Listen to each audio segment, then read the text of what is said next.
to silence your cell phones and other devices so we can conduct the people's business. Commissioner, I guess Ray Davis. Commissioner Toby Connor will give us the invocation and lead us in the Pledge of Allegiance. Let's stand, let's pray. Dear Father, Lord, thank you for the day that you've given us. Thank you for the time and place to come to conduct this county's business, Lord. I ask you to put your hands on this meeting, have everything we do be an emblem of you. Lord, I ask you to put some special blessings on the ones overseas, bring them home safe, they can see their families again, Lord. I ask you to bless the children and the school teachers. We can go through this year and have our most prized possessions be better for this world. In God's name we pray. Amen. Amen.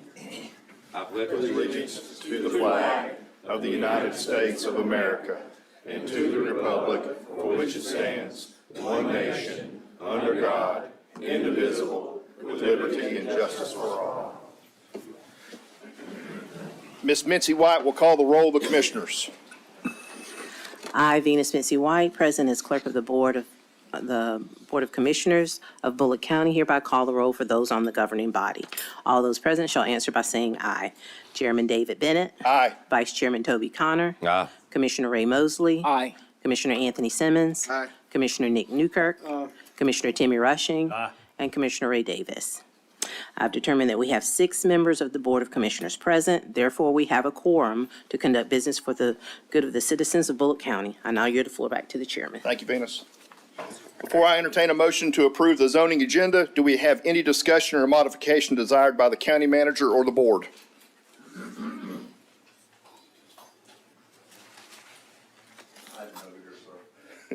The zoning. This is just zoning. This zoning? Yeah. Zoning. Sir, you did, sir. Okay. Hearing no other discussion, can I get a motion to approve the zoning, the zoning agenda? So moved. Second. All in favor? Motion carries unanimously. Mr. James Pope, the floor is yours. Thank you, Mr. Chairman. Our first agenda item tonight is for a rezoning by Turtle Landing Investments LLC. It was requesting a rezone of approximately 71 acres from an Ag 5 zone to an R80 residential 80,000 square foot lot size minimum. And it would be for the purpose of creating a single-family home subdivision. The property is located at Sinkhole Road and Ephesus Church Road. And this case has been with us for a little while. And it was deferred last month. And so I won't go into a tremendous amount of detail on it, I don't think. But this is the area. It's some of the parcel is split by Sinkhole Road. The aerial of the parcel here shows the larger piece is shown in the blue, and a portion to the east of Sinkhole Road is also presented by the applicant as for a few lots. This is the site plan that was provided by the applicant, which shows an internal road system, and I guess if this were approved, this will have to go back to the Planning and Zoning Commission, and internal traffic flows and how that works would have to be looked at by the Planning and Zoning Commission. This is the property as it's currently used.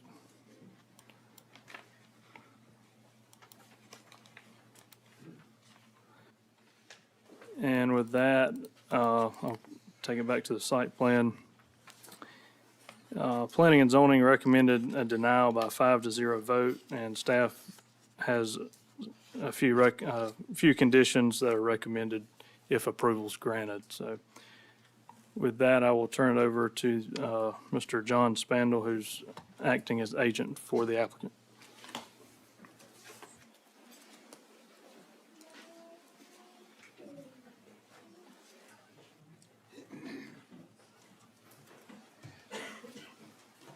Mr. Chairman, Good evening. Board of Commissioners, thank you for letting me come and speak to you tonight.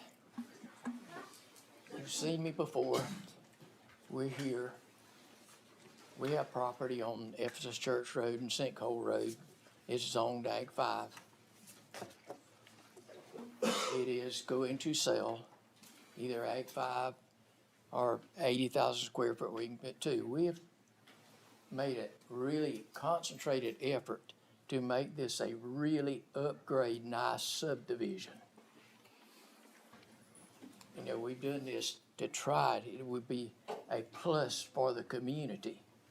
You know, it's going to sell one way or the other. It will be in 5 or 80,000 square foot lots. We think it will be highest and best use for the community and for the owners to do this as an 80,000 square foot lot. It'd be upscale, it'd be nice. There'll be covenants. You won't have any protective covenants is what I'm saying, to protect it. It would be kept up. You would have to, like we said, it'd have an internal road system. You know, we'll put in wells to provide water. We'll have enough water flow for the fire protection, for fire trucks to come in and add water to their systems. You know, when you look at property taxes on it, once all of it's complete, it could be very close to $150,000 a year or more property taxes coming in to Bulloch County. This is not to cost Bulloch County anything. You got to have fire protection whether this happens or not. You just got to be there. So what we're asking is that you approve this as an 80,000 square foot lot so we can build nice homes and make it work. There are those sitting behind me who are strongly opposed to this. And you know, it's a situation where we're trying to make the community better. It's going to sell. They can't stop it from selling. It's going to sell. We can do it and do it the right way and do something really nice for the county, which was our desire to do. And, you know, if you're strongly opinionated and won't want anything to happen, then it's for sale. Buy it, and then you can control it. But we're planning to do something good for Bulloch County. You know, it's in the Brooklet School District. It's also in the Pinewood School District. You know, it's very attractive to people in Evans County. It's a good area. There's really no subdivisions in that direction. There's a need for it. We see it. I've been in the real estate business for 20 years. I can see this happening. I can envision a really nice place. We probably won't have over 20 homes there. That's not a lot of traffic coming in, you know, on a road. That's a very small amount of traffic. We didn't cause the development. We didn't bring the traffic in. We didn't cause the demand for, you know, homes, but it's here. So we can help the situation by developing a very nice subdivision that would enhance the community and make it better. So I would appreciate you strongly considering what we're trying to do. This is not a big, basic request. We're not going out to change the world. All our roads will be internal. As we know with Mr. Pope, it'll be done the right way. This is what we're trying to do. So if you would, please consider what I have said to you tonight. And thank you so much for your time.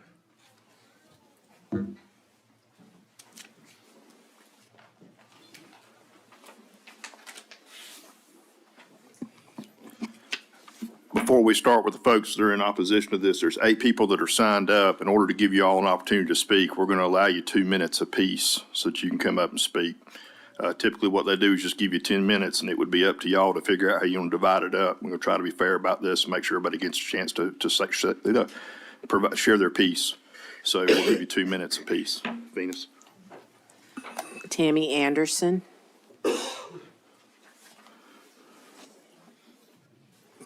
Miss Tammy Anderson. Okay. Gary McCorkle.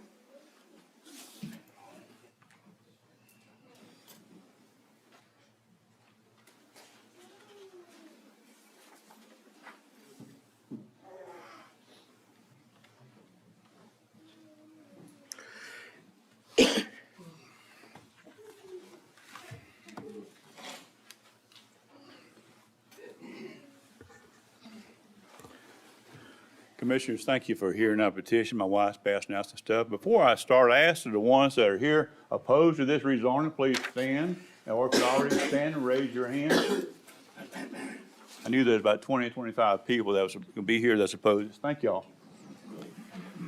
According to the 8/14/25 Statesboro Herald article on Georgia Tech Housing Report, the Bulloch County Commission meeting, Bulloch County, we found out, has 80% more housing in the pipeline coming than it will need for the next 5 to 8 years. So we don't feel this development is needed.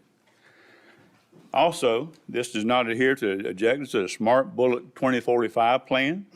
It has no current public infrastructure that are requirements in the Smart Bulloch 2045 plan. The Bulloch County Review says its zoning pattern has a negative impact on the school feeder systems. The environmental impact will also be negative with new artificial light pollution and the urban island effect due to heat radiation from more roofs, pavement, and roads where the surrounding area is rural. Ephesus Church is only a 2-lane county road and unpaved on one end with Death Child signs on it. Sinkhole Road is also a dirt road. This 71-acre rezone request will allow significantly more traffic than initial smaller first stage drawing that commissioners are asked to review. The sheriff's department, EMS, and fire response are inadequate. The NRPA park space level of service is inadequate. The Planning and Zoning Commission unanimously denied this request. We know Mr. Spindle of Evans County and Turtle Land Investments of Richmond Hill do not live in Bulloch County, but 67 people that live in the county and work in this Bulloch County area, pay taxes in this area, sign a petition to deny this rezone request. We would appreciate them taking off time for the third time from work to come oppose this. Thank you.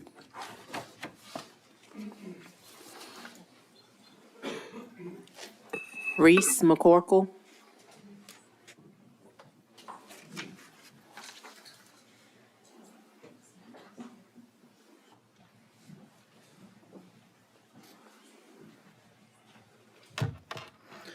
I'd like to thank y'all for hearing our thoughts and everything about this. I will be the house right across the street and to the side of me, the whole neighborhood.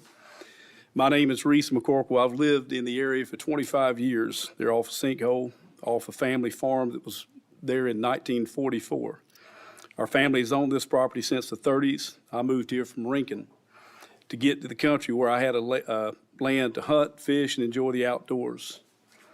Many of my neighbors moved here with the same idea of living on a tract of land and with some room to move. I'm not aware of anyone with opposition to the original plan from the investors of Turtle Creek when the lot sizes were to be 5-acre tracts. Mr. Spandau informed us at this same meeting in July that there would be nice homes built on smaller tracts, 1,200 to 1,600 foot homes. The tract directly in front of my house will sit for 20, 25 lots. My aunt, which is off Ephesus, is another field that can still have another 25 lots. There you're looking at 50, 55 lots. Just want to bring that to your mind. Now 50 or more. The size of the home spoken of will invite owners who will buy and either flip the home in a few years or start to turn them into rentals, in my opinion. This doesn't align with the country lifestyle that we have invested in and come to enjoy where we live. The first two buyers of property by Turtle Creek are not satisfied with the promises that were made to them, and I spoke to both of them yesterday again to ask if I could talk for their stead. Mr. Middleton that bought the first tract was told by Mr. Spandau that there would be covenants that would protect his purchase from the very thing we're opposing today. Smaller homes built in what now is being presented as a subdivision in the country. The other, Keith, across the street, the other neighbor, has not got electricity yet. He called and asked me if I would give him right of way, and I said I could not. Turtle Creek would not allow him to have that. Amanda Klingel.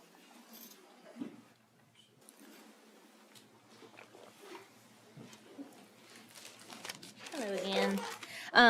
just want to thank y'all for letting me speak for another time. The first time I spoke about safety, one thing that I just wanted to bring up and just remind the board that when people voted, these new commissioners in, this was one thing that was told by Mr. Bennett in an interview in April. He said, when people live in a rural area, they have bought property there because they wanted to live in a rural area, and then the next thing you know, they are throwing in 50 to 100 houses next door to them. That's not fair.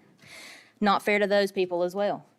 Agriculture is a huge part of our economy here. When you start having farmers that have property and the property next to themselves to put a development, it starts to encroach on that farm. These people then complain that the farmer is making too much noise with their equipment, too much spraying herbicide in your field, too much dust, and it could be giving them cancer. They, the farmer, shouldn't have to deal with those things in the middle of the rural part of our county that is now being offered to people from Evans and Richmond Hill. Just like Mr. Spandel said, we didn't want this development from all these industries coming in, and we don't want this subdivision either. So please just remember that that's what we voted for when we voted this new board in, and those were quotes from you. Please stand by that. Thank you. Jeremy Anderson.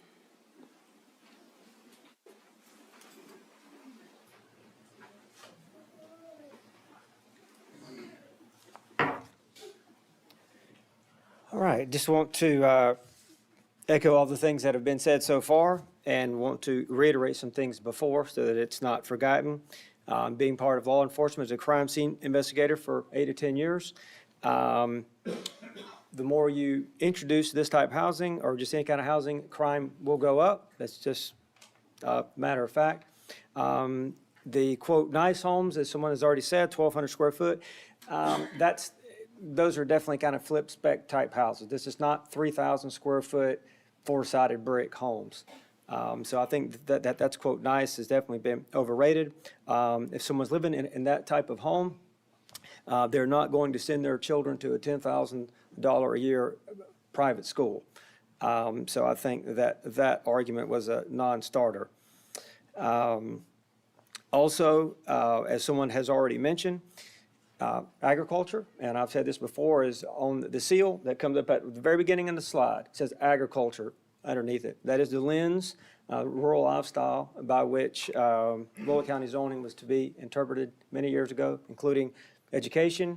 But one of those tenets, there's three. One of them is agriculture, and that would include just the rural lifestyle that many people have bought. We own a big tract, and there are several others who've recently bought large tracts because it is rural. Otherwise, we would have bought somewhere else. And so, like others, we do oppose this. Some of the construction that is done doesn't oftentimes even benefit some of the local contractors. They tend to bring in developers from outside Atlanta and other places. So the actual labor that's involved oftentimes does not even help the local builders and the local contractors. So that's all I have. Thank you. Garrett Sowell.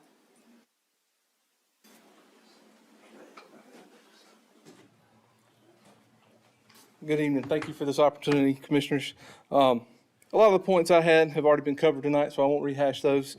I'm here in support of my father-in-law, who owns some property out there, and I'm here to help protect the sanctity in the quiet neighborhood.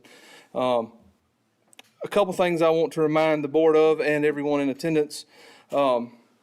Commissioner Newkirk, on a different zoning matter just last month, spoke of the concerns with the Southeast Bulloch School District and the trailers that they're already having to employ to use to house the students, and how long it's going to take to get that school up to snuff to take on all these extra students. I don't think we're ready for any more students coming into the Southeast Bulloch School District. The county Board of Education has already gone up on our millage rate just to make these things happen, and I don't see it slowing down. A lot of y'all are older than I, but I grew up in the early 2000s, and I remember the housing bubble from 2007 and 8. that collapsed down in Effingham County. I've talked to a lot of developers and friends that were in the business down in Effingham County, and he said there's a lot of eerie similarities to the unrestricted growth that we currently have. So please, let's not oversupply the housing market. Let's not create that bubble here in Bulloch County. This development is not needed. The industries that are developing down in Savannah may need a little bit here and there. Bryan County can absorb that. But if you also look here recently, International Paper just laid off 1,100 people making significant salaries. I'm sorry y'all seen that in the news between now and the last time we talked about this issue, but I don't see the economy supporting any more of this. Thank you. Jeff Andes.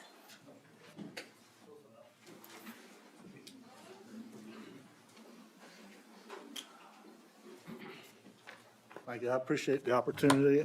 Most of everything I had to say has already been said. There is no need for the project, and they're own more property, so this would just be the first bite at the apple. So if it's approved, they're going to come back for more, maybe even smaller lots. Who knows?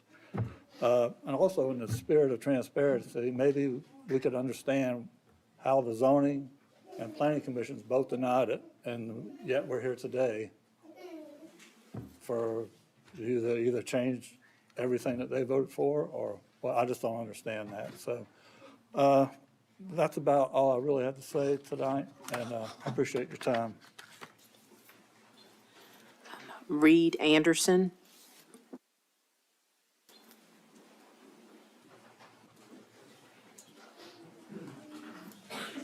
How y'all doing? A lot of the points that I was gonna put out has already been said naturally. Everything's already been said, but a couple that haven't is I'm just gonna put 20 houses is never, I'm just gonna put 20 houses. I mean, you can go to Harville Road, Old River Road by Toby's house over there, anywhere around here, and where it starts off as just 20 houses, then there's another 20. Well, then that landowner gets it, and it's like, well, I'll sell mine too while I'm at it. And just the next thing you know, you've got way more houses than what you need. Next thing, it is so far out of the growth map that I see no need. I mean, there's already way more houses and lots in Bulloch County that need to be there. And, as far as the school district, my second grader, she already has 30 kids in one class, which is way more than what needs to be in a classroom with one teacher. And I know it's only 20 houses, but as far as the traffic, the 20 houses, you can basically say 40 cars pulling out of there every day. Well, if half of those cars are taking kids to Neville's, they're gonna come down the dirt road, which is already horrible. Nothing against the county, it's a bad dirt road. You can't do anything about it. But Mr. Spaniel said that everybody would take a left and go up. Well, I drove it the other day. It's exactly 5 miles difference. Whether you go down the dirt road, it's not but 2.3 miles to the crossroads. Well, it's 7.3 if you make the whole trip. All of us know which way you're gonna go. And then on top of that too, even the recycling center beside our house, the trash cans, I mean, they stay full all the time because we get half of Evans County's trash in there already, like trash, household trash. But we can't handle it. And it's not just that we don't want it, it just can't handle it in general. And that's all I want to say.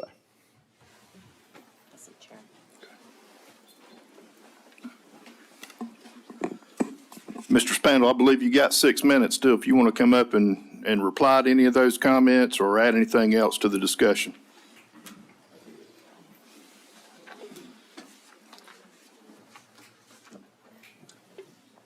Ladies and gentlemen, those that are so opposed. Sir, I'm going to ask you to address the board, though, not the crowd. Thank you. Apparently, it's the crowd. Speak to us, though. Apparently, it's the crowd I need to They can hear you through the address. microphone. Okay.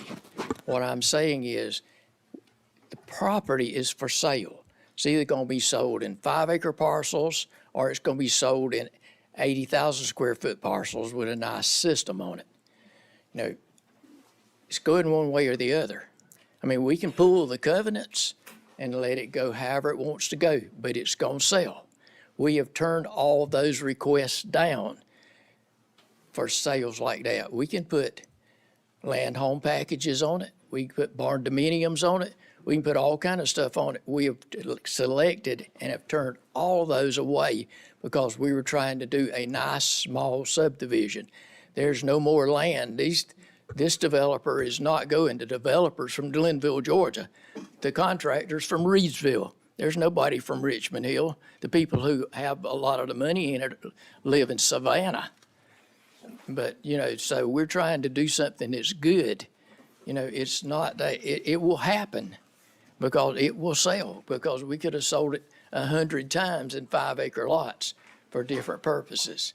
So what we're trying to do is make an effort to do a nice subdivision that Gary would like, that Reed would like. These people are my friends. I know all these people. We're not trying to do anything wrong. We're trying to do something that is good for the community. Or you can just let it go. And it'll be whatever it is. You're still going to have the people. You're still going to have the trash. You're still going to have all of it. So, just please consider what we're looking at here. Thank you so much for your time.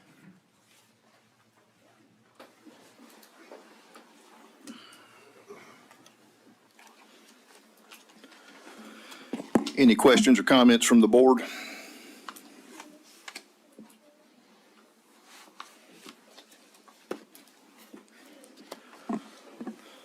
So hearing no questions or comments, I'm going to call for a motion on this item.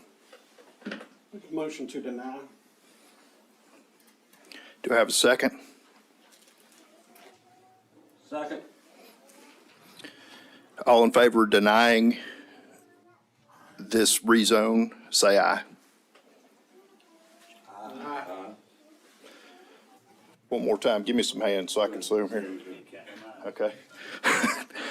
Motion carries to deny rezone unanimously.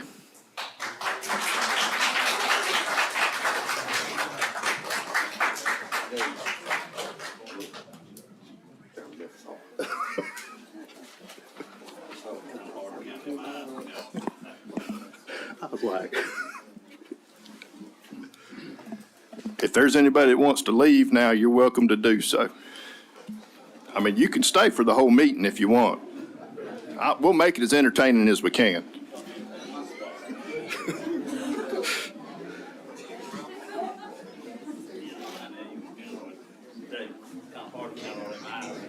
Isn't it? Yeah. I was like,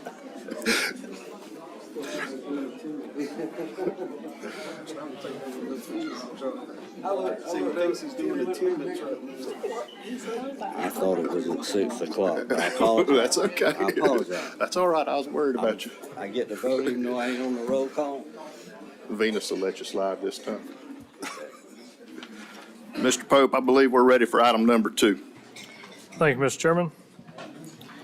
Agenda item number 2 tonight is a rezone request by Bulloch Place Land Company LLC, which the application is to rezone 57.68 acres from an agricultural 5-acre zoning to an R25 residential 25,000 square foot minimum for each lot size, which is for the purpose of creating a subdivision.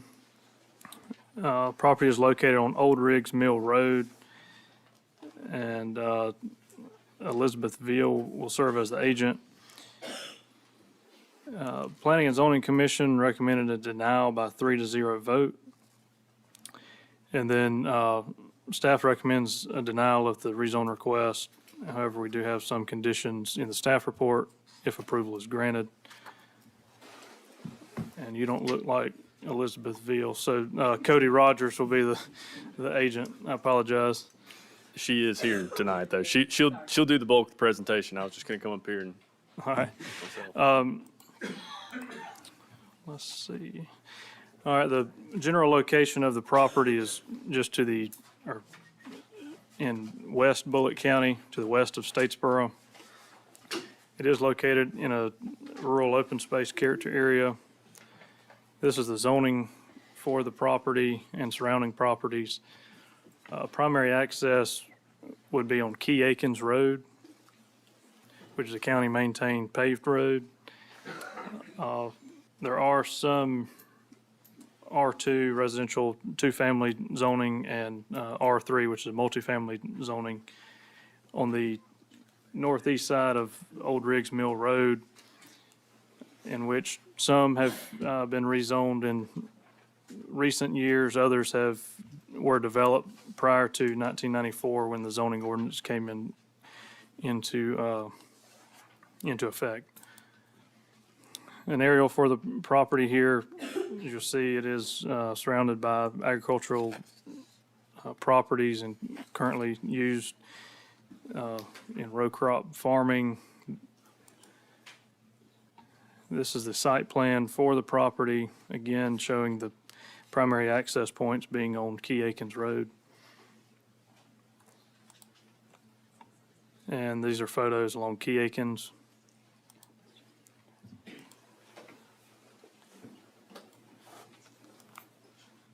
And I believe the last two are on Old Riggs Mill. So with that, I will turn it over to the applicant agents. You have to do something to turn this on. I think it's, yeah. Turn it. What's going on? Turn it 180? Turn it 180. Yeah.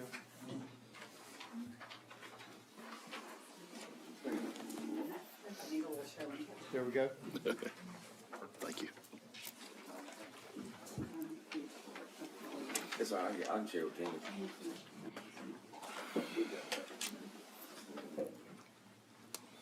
Thank you all so much, Chairman, Board of Commissioners. I am here to speak upon the behalf of the sale of this land. My name is Elizabeth, and I grew up in Bulloch County. My maiden name was Bulloch. Ma'am, would you mind just bending that microphone a little bit more towards you there? This way? Better? Okay. So a lot of my upbringing was centered around this farm, Bulloch Place Farms, which I grew up. I'm here because of that farm and the love for this farm to request for the rezoning. I know that sounds a little different there, but we have a core farm that we're trying to keep together. 5 generations of our family have operated and farmed this land. My father and my uncle passed recently, leaving it to the 4th generation and the 5th generation that farms it. Because of this, my sister and I own the part of the farm together, and she's in need of some additional funds in order for me to be able to buy her out of the remaining of the property. We were wanting to rezone this so that we could keep the core land together.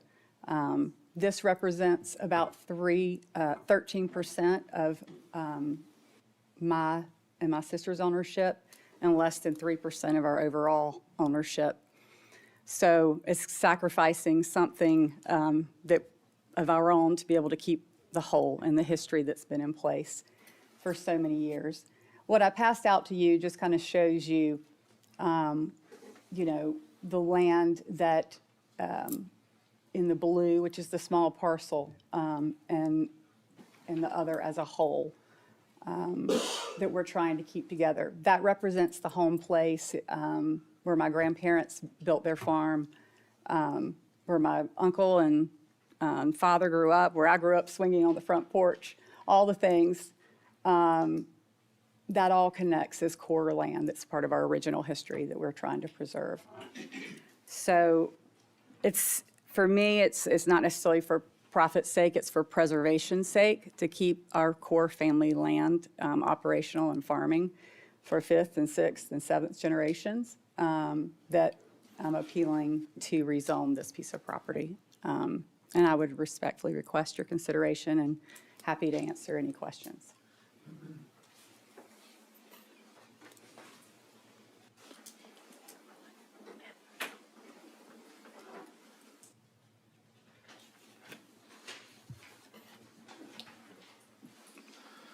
We'll hold all our questions until after everybody gets a chance to speak. Thank you. We have Mallory Hine Chang.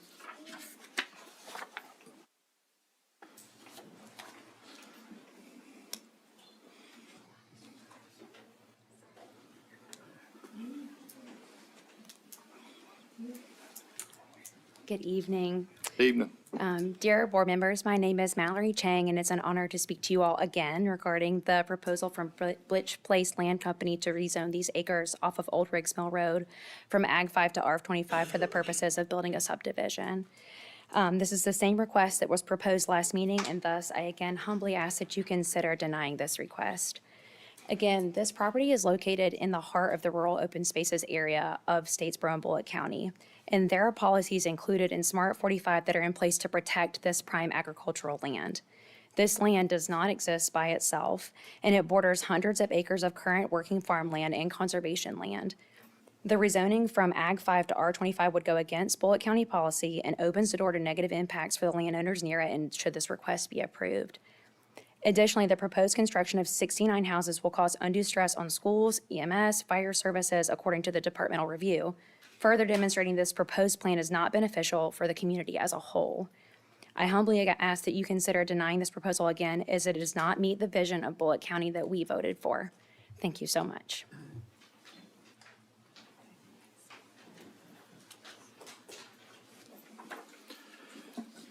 I believe that's the only person that signed up to speak in opposition. Is there any questions or comments from anybody on the board up here? I do have some. Go ahead. Some front lots up there by Old Riggs Mill Road. How big are them lots? I can't remember. I can't see them where I'm at, but it's 6 of them or so. Yeah, while Dow's trying to get that on there, No, they were done before 93, right? that's correct. They were split out to less than 5 acres before the zoning ordinance came into play, because I had the same question. And I guess Miss Blitch, Miss Elizabeth, I knew your daddy. I don't know your married name, but if you would come up here, I want to ask you some things. I think you can answer them. I should be able to. First question is, how long has Mr. Spetz and Mr. Jimmy owned this piece of land? This specific piece of land, for them, I mean, they inherited it from my grandfather when he passed, which would have been 30-plus years ago. I have to look at the date exactly.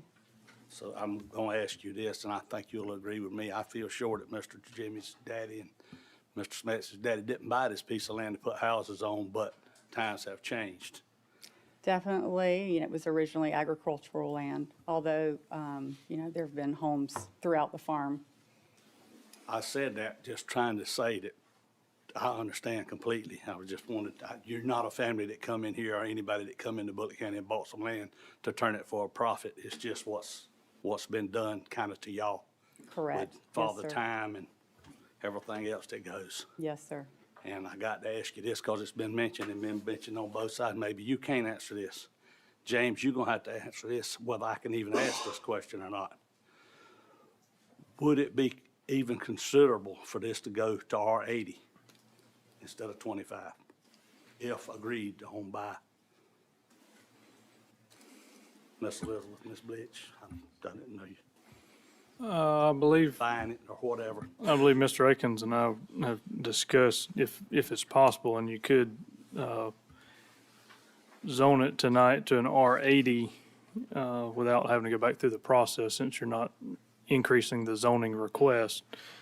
The comprehensive plan, just in general for open space character, suggests that the maximum density of zoning that the county would, consider over the next 20 years in rural open space would be an Ag 5 or an R80 being the most dense zoning. And so would an R80 meet the policy laid out in our comprehensive plan? The answer is yes. Miss Elizabeth, would you consider that? I would consider it, yes. It wouldn't be as ideal for the situation to solve the overall problem, but it is a step in that direction. One thing I would like to state is the plan is something that has been put together as what could potentially be done, not something that is set into stone. So obviously, there would be a variance in the purchase price agreed upon should, between the R25 and the R80, that I'd have to factor in.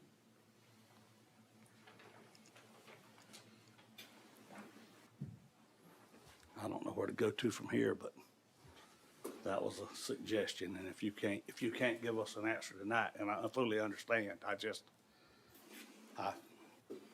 wanted to ask them questions. Okay, thank you. Mr. Davis? Could we table this and then they bring it back before us with an agreement that whether they accept the R80 or not? I'm going to default to the legal mind down there. You can defer it for one time to the next meeting,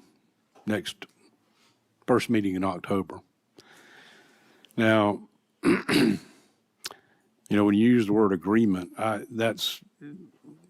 you don't want to get into contract zoning, but the ordinance, and I can't quote it exactly, but it gives you the authority to change the zoning district from what's been applied for to something else. Now, the caveat there, and James alluded to it, I don't think that gives you the authority to change it. For example, you couldn't go from an R25 to a general commercial or industrial. You can't go to a completely different use district.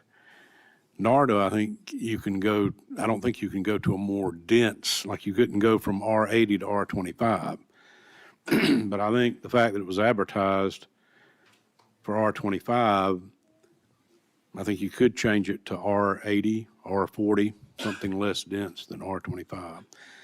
Now, if you want to table it for another meeting to give further consideration to that, you can certainly do that. Or you can decide tonight. So basically, we could pass a motion to vote on this as is at R25, correct? Or we could table this. Right, or you could tonight decide Or to we could just rezone it to pass a motion to R80. zone it as R80. Yeah, those are the three options. I think too, you would consider if the applicant withdrew the application without penalty, they could come back and go through Planning and Zoning Commission and see what they said about an R80. That was briefly mentioned at the Planning and Zoning Commission, but without a sketch plan that they could look at, it really wasn't considered. So, if this board felt like it was something you want Planning and Zoning to look at first and get their suggestion, then the applicant could withdraw it without penalty and apply basically tomorrow. If you deny it, they'll have to wait 6 months before they can do any action, any rezone action. So that's, I guess, a fourth option. So I guess, Miss Elizabeth, I don't know what the nature of the sale, I don't know what kind of time y'all need, or if you would rather us vote on it, we will. If you would rather bring it back to the next meeting. Would it be possible for me to consult? Now, we have done Now? this in the past. I'm gonna ask Mr. Chairman. We have let y'all step aside and bring it back at the end of the meeting. Would it be possible for a moment if we were? I think if you don't mind, we'll move on to the next item and give y'all some time to talk about it, you. and then we'll come back. How about that? Thank you. Okay?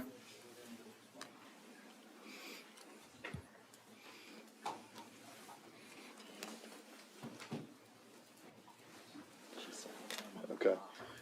Before we go on to the next item, though, I do want to mention that Ms. Chain still has some time to speak if you would like to come up and say anything else.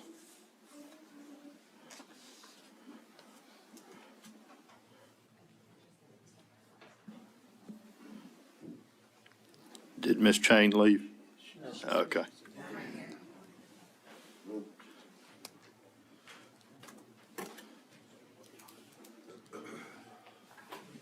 Ma'am, is there anything else you'd like to add? No, thank you. I appreciate it. Okay. So James, if you would, we'll just move on to item number 3. All right, and I wrote down the times if y'all wanted to revisit with the times and, Okay.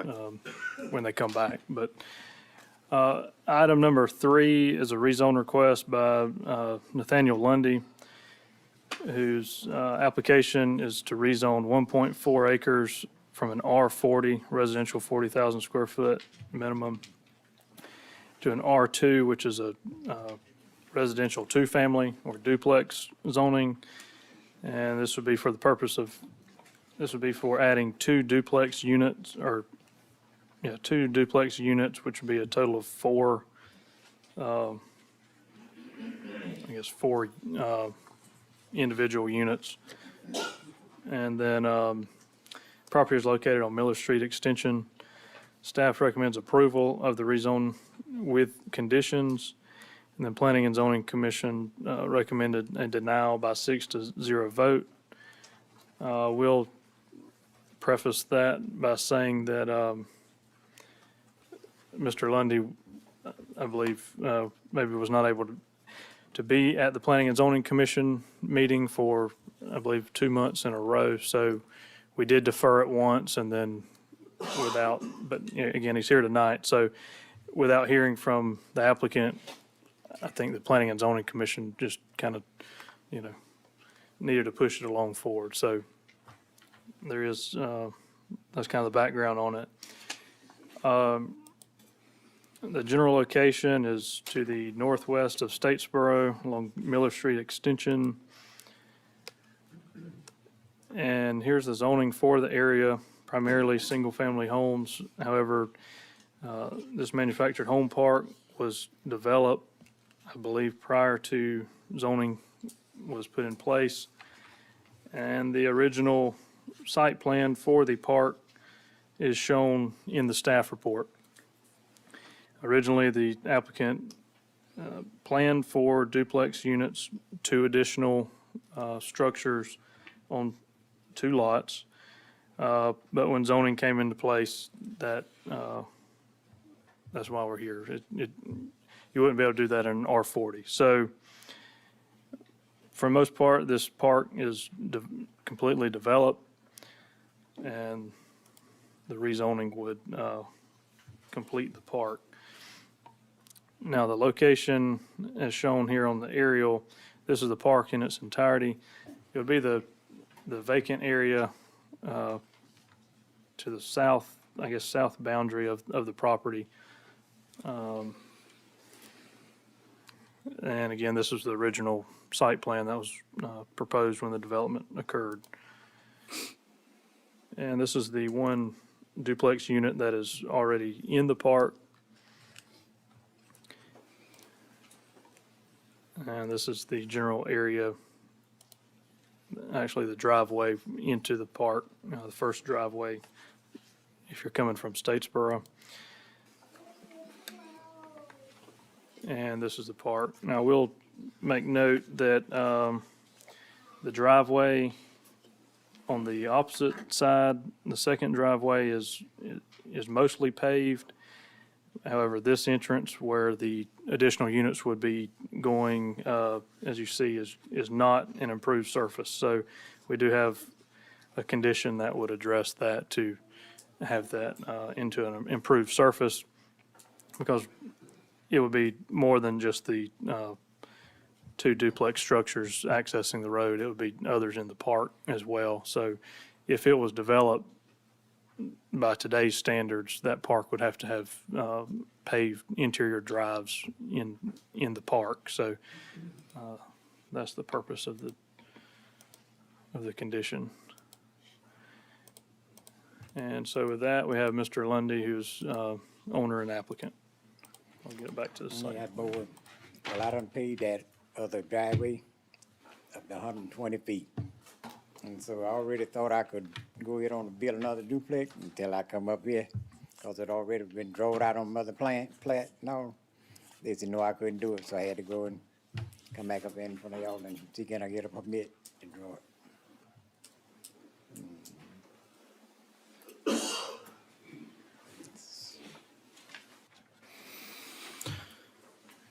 Anybody have any questions for Mr. Lundy?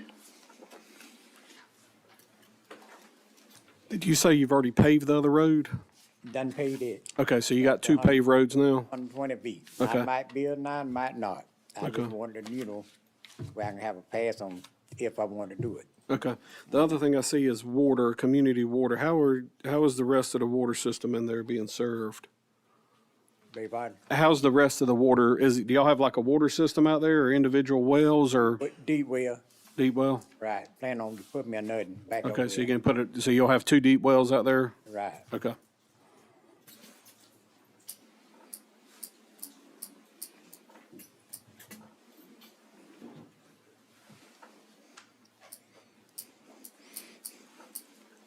Any other questions or comments from the board? Mr. Lundy, is there anything, oh, got one here. Go ahead, Mr. Simmons. Oh, I was just gonna say, I've known Mr. Lundy for a long time. He runs a good business out there. He's built houses all over Statesboro. He actually done some work for me and my father in the past, so I'm not having any problems with him building his duplexes out there. I would only echo Mr. Simmons there. He's done not only built a lot of houses, but he's done a lot of community work, and he's a member at Bethlehem Baptist Church, and like I said, he does not only that, but he does a lot for the community, so. Any other questions or comments? Mr. Lundy, you still got about 9 minutes and 50 seconds if you got anything else you want to say. No, sir. Okay. Well, hearing no other comments from the board or the applicant, I'm going to call for a motion on this item. Move to approve, Mr. Chairman. Second. All in favor? Mr. Chairman, Hang on. with conditions. With condition. Okay. So the motion is to approve this with conditions. All in favor? Is he gonna be able to do the fire hydrant? We didn't bring about that now. That's a, isn't that a big deal? Do you need to get a fire hydrant with that fire flow? I don't know, you just went off right in the weeds on me with that there. You know what I'm saying? Cause two deep wells, two 4-inch wells won't cover that, will it? Well, you can put up to 10 houses on a deep well by the EPD standards, but, or the fire standards, at least that by county. Yeah, so that needs to be ironed out right now, but. I mean, I hate for him to do it and find out two deep wells won't provide the fire suppression that they require. Well, there was Fix the problem. was there not? But also restrictions, their conditions. It said part of the conditions is that you can have fire hydrants out there, and that's a lot of flow for a fire hydrant. And I don't know if, two deep wells are gonna cover that flow. So I just wanna make sure y'all are, if we do with all the three conditions, that's covered, that you're aware of that. Right. I don't know what kind of horsepower motor needs on deep wells to get what is it, James, 500 gallons a minute? Isn't that what you're asking on that one for 2 That's hours? correct. Yep, that's correct. Okay. So I don't know if that's gonna be worthwhile to do that. So if we do all three conditions, that's something you need to make sure that you're aware of. Right down to the road from the schools, from the So- school, bus school. I don't have a problem with it either way. I just want to make sure that you're aware of it, that, what the three conditions are. That will come back to planning and zoning before he builds anyway. Is that correct? Well, that would really come back in the plans, and he has to submit them to the fire department. So, I mean, it may have to come back to y'all and get it removed if the cost is too much, but without putting in much time on engineering, I don't know that you get a cost until that point. So I think the fire department, then, and I guess the intention there is that by today's standards, they would have to have that flow for the number of houses there. So whether you look at it as, well, it's just two structures, but in reality, it's the whole neighborhood plus that that development. So, of course, staff supports the condition, but I don't know that you get an answer on the cost until they get into the engineering part of it, so. So I mean, they can always come back. I believe the motion on the floor is still to approve with conditions. And I think there was a vote, wasn't there, Mr. And I Chairman? believe there was a vote too, but I got saw about half of them hands before go the up. question come out, so. If we could, just to clarify this again, all in favor of this, approving this rezone with conditions? Motion carries unanimously. Thank you, sir. Have a good evening.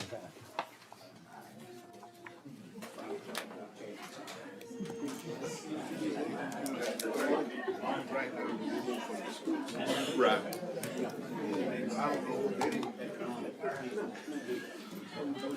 All right. James, I guess we're going on to number 4.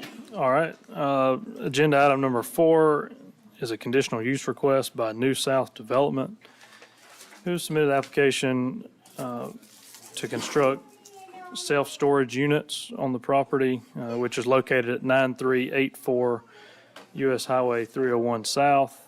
And Mr. Ryan Portress will serve as the agent.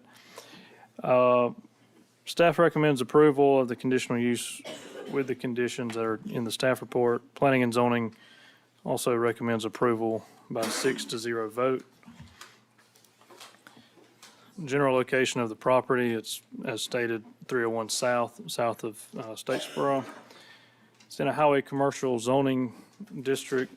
However, the self-storage mini warehouse land use is a conditional use by our ordinance. This property actually adjoins self-storage units that the New South Development owns. And it would just be the addition to units that are already there. Access would be 2301 through the existing development, which you see here on the aerial. I believe to the north boundary is the way they are proposing the traffic flows. If this is approved, this site plan will have a little more scrutiny with the fire department to make sure that the lane widths and all are as needed for the for fire equipment and fire suppression. And we do have 2 conditions in the staff report. One of which mentions the traffic lanes within the development and having to pave the interior portion, or as you see here, the areas that are currently marked gravel, paving those, whether by concrete or pavement, and up to 301 through the existing development. And we think that would alleviate some concern from responding public safety folks that, you know, if you have a surface that does not hold up to the weight, constant turning and things of the trucks, then it's just a better long-term solution to have the internal lanes paved. And this is the property, as you can see from 301. Again, access and traffic generation by the development, we don't believe would warrant a decel lane. So with that, I will turn it over to the applicant or agent.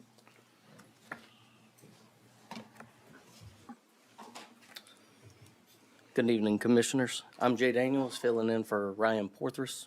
I'm the civil engineer on this project, representing New South Development and the owner, Mr. Rhett Polk. As it was stated earlier, this project proposes the development of 3 indoor storage buildings with drivable access that circles all 3 buildings and a proposed stormwater pond. The property is currently zoned highway commercial, as it was stated earlier.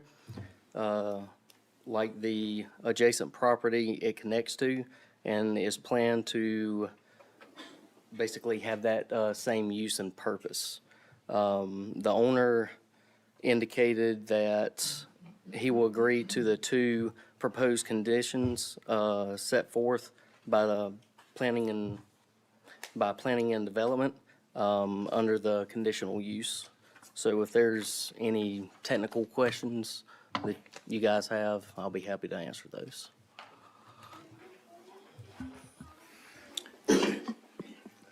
There's nobody here to speak in opposition to this, so we'll just go back into questions from the board, if y'all have any.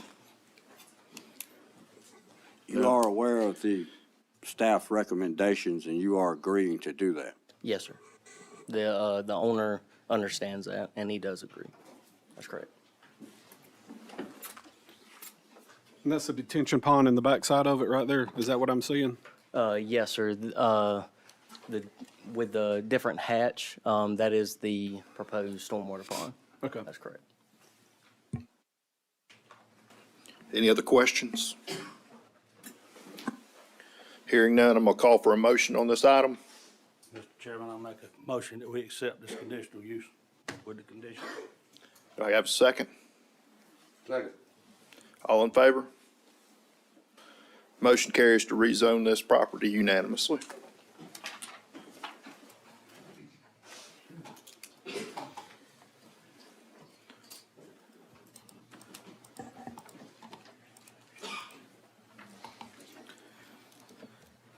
All right, our next agenda item takes us near Portal. Agenda item number 5 is a rezone request by Kevin Kirsch New Homes Incorporated, of which he's asking to rezone 19.53 acres from an Ag 5 zoning to an R80 residential 80,000 square foot lot minimum, which would be for creating a single-family home subdivision. Property is located at 252 Pleasant Hill Road. Staff has recommended approval of the rezone with conditions. Planning and zoning has recommended a denial by 6-0 vote. General location of this property is west of Portal, close to 80, just north of 80. Again, as shown by the star on the map. This is an older aerial photo of the property. The property has been on the lower portion of the property been parceled out, and there are several single-family homes to the south. But as you see on the zoning layer, there's Ag 5 zoning for this parcel and surrounding parcels. Again, prior to the lower portion of the property being parceled out, it was used for agricultural purposes. And this site plan was originally presented by Mr. Kirsch, in which it showed an open space lot which would contain open space and a pavilion, which would meet the requirements of our ordinance to allow for a 10% bonus density, in which that would provide him with 10 lots to build single-family homes on. At the Planning and Zoning Commission meeting, there was discussion about some, I guess, removal of some of the conditions that if he went to 9 lots, that it would just be larger lots, but would remove the open space and pavilion. So this is the site plan that was provided as a secondary site plan if the open space was removed. I provided this on here because I know in the planning and zoning meeting it was brought up. So this photo here is provided by the department. As you see, there are a few single-family homes on the property. The portion which has the taller grass there, I won't call it grass, but anyways, it's what is the old field? That's the general area that you see being proposed for the development. again, general area. And from the roadway.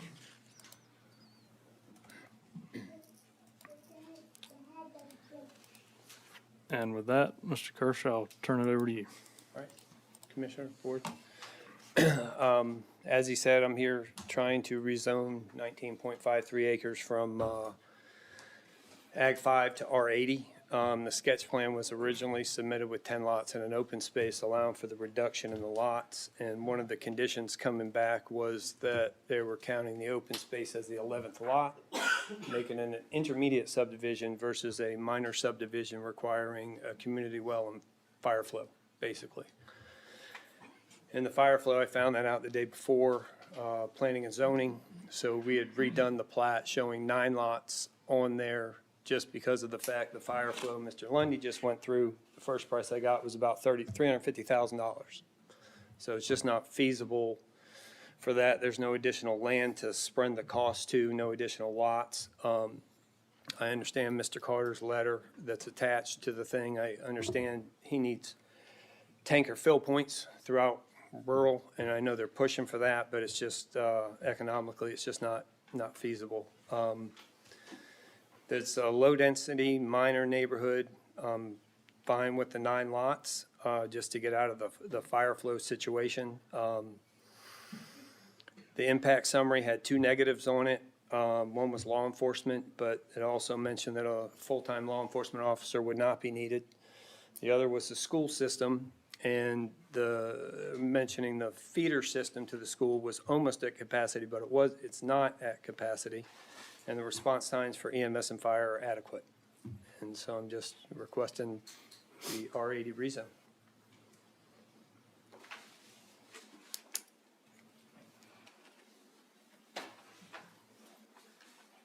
There's 4.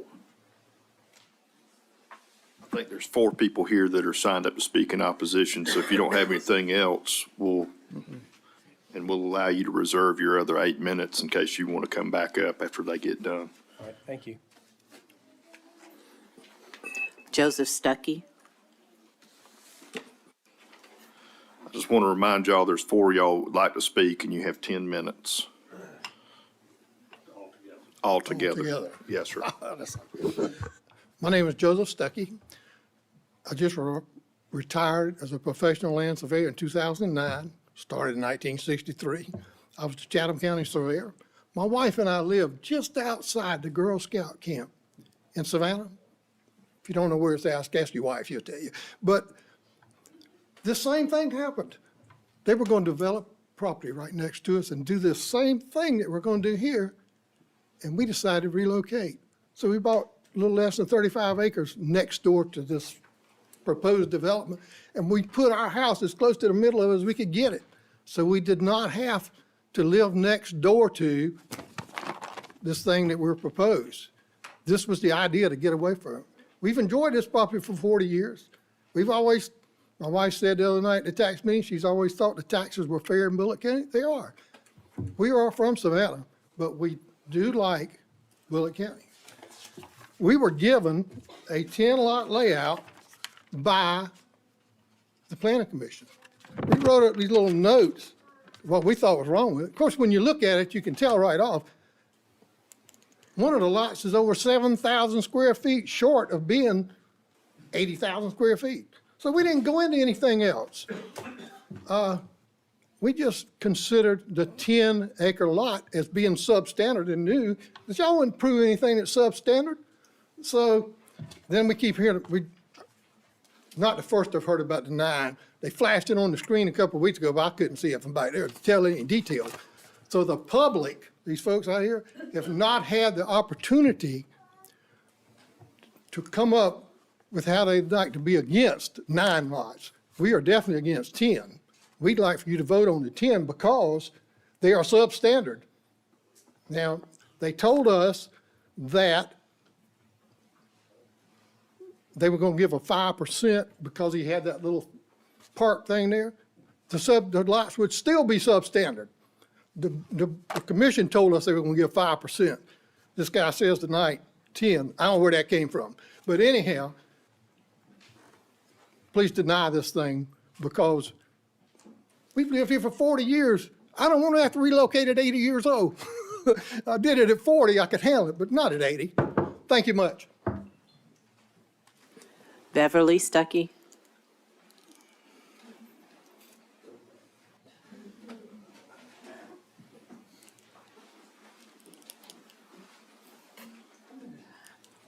Hello. Good God evening. bless you all of you. I'm Beverly Stuckey, and as my husband said, I built my dream house in Savannah, Georgia, on acreage, and they infiltrated us just like they're trying to do now. I have my house up there at 690 Pleasant Hill Road. It's my haven, it's my sanctuary.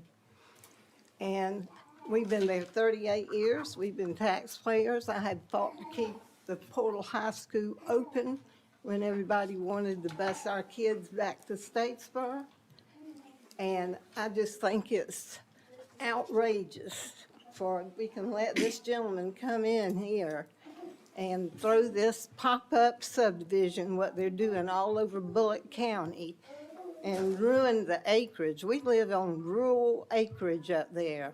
When you turn off 25 at Hopalacket and you come down towards Portal, it is all acreage. And when you get through Portal on 80 and you get to Pleasant Hill, it's all acreage. And this subdivision does not suit or enhance our Pleasant Hill community. We have been up and down the road and talked to our neighbors. We have not found one that was not opposed to this rezoning.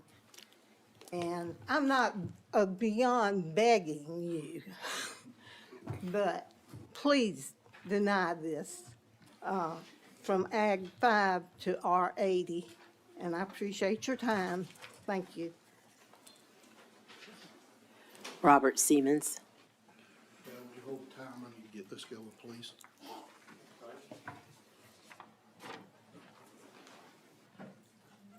Would you let me know what I need to do?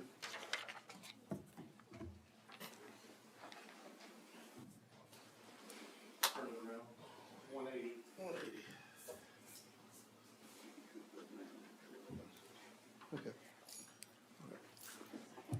Robert Siemens, Bulloch County citizen, live on Pleasant Hill Road right down from this site. Come to you tonight to ask you to consider not allowing this to go to R80. This is the other piece of the pie that you may not be aware of. If you look real close here, this gentleman bought 55.9 acres. That's well and good. That's 11 houses he can go out there and build. Look at the first part he's already chopped up. Can't hardly see the acreages there, but I wrote them out to the side.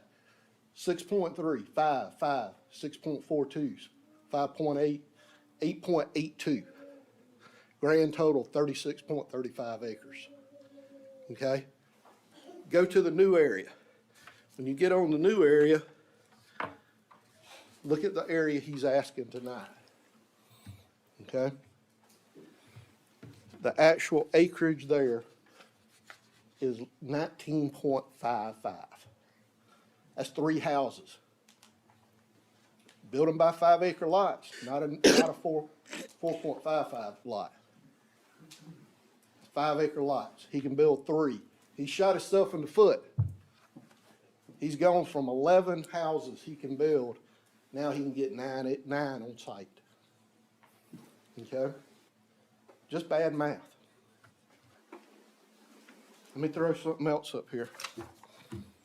I'm sorry about the color crayons. I think we've run out of them.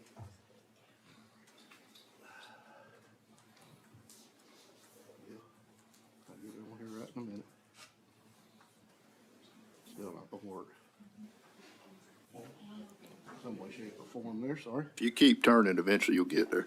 Okay, this map, whenever you pull it up online, actually shows up fairly decent. Color's purple, okay? That is all Ag 5, okay? Let's take a look at the other map.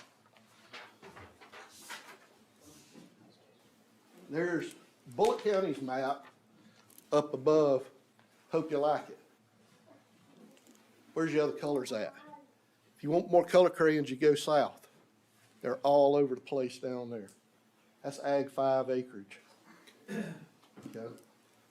Please, leave it Ag 5 acreage. Let's do not set a precedent up in that area where we're allowing these people to come in, offering big money, over $11,000 an acre up there. I had one stop in my yard, stop me cutting grass, asked me if I'd sell for $10,000 an acre. No, sir. I like where I live.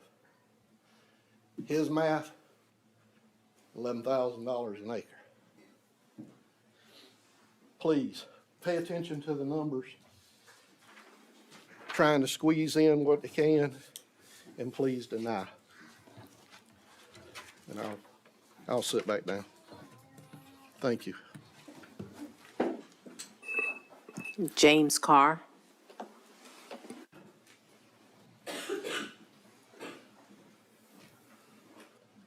Hello, guys. I'm our commissioners. First time doing this. I'm the one with the noisy kids in the back. But I'm James Carr. I'm a forester, I'm a realtor, and I'm a property owner here in Bulloch County.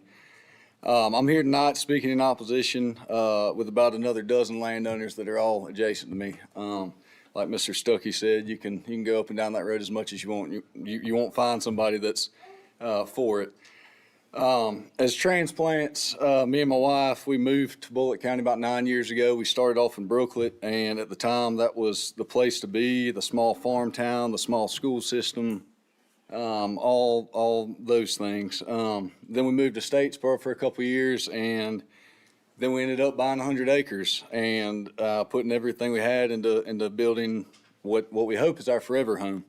We're about 50% done with it right now, and as bad as it pains me to say this, I wish we would have invested in Emmanuel or Jenkins County with the way that this county is going with the development. Southeast Bulloch has already been decimated by warehouses, cookie cutter homes, everything else. And now they're trying to do it in Portal, which is what I like to call the last frontier of Bulloch County. We know growth is inevitable, but it needs to be smart. It needs to make common sense. And this right here does not make any good common sense. Like many have echoed tonight, Bulloch County is known for its ag and timber industry. We're seeing that disappear every day. Like the man mentioned earlier, IP Savannah just quit. They're shutting down. That's going to be IP Falkville. That's going to be a mill in Riceboro. 1,100 jobs.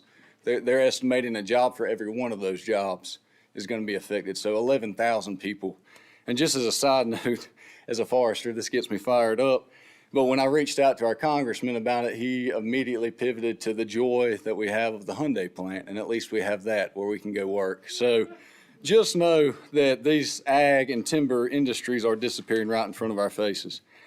All that to say, I echo what the last guy said. Mr. Kirsch bought the dirt at $11,000 an acre. He ought to be able to make that his business work around that. As zoned Ag 5, if he can't, he shouldn't have bought it, assuming that he could have got it rezoned. The area is not on the growth map. There's no other subdivision nearby. It's not in city limits, and the school system is obviously not prepared for this many more families. In Bulloch County especially, but especially not the smallest school in Bulloch County. All right. Hey, sir, before you leave, will you just turn around and wave at your youngins in the back? They's waving at you.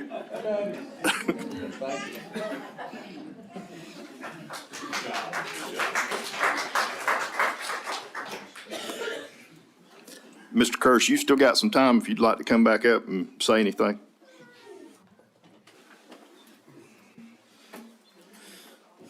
I guess the only thing I'd like to say is that I'm not trying to push the envelope. I'm not pushing for R25, not pushing for R40. I grew up in those neighborhoods my whole career. I've been doing this for 30 years. I've built a bunch of houses off of Josh Deal Road. I've built in Farmington. I've built in Belmont. And I just get a lot of requests from my previous homeowners that want to get away from the HOAs, want to get out of those subdivisions and not have the maintenance or hardship of 5 acres. They want 2 acres. I'm just requesting the R80, and I feel as if there's a need for it. That's it. Thank you, sir. Any questions or comments from the board?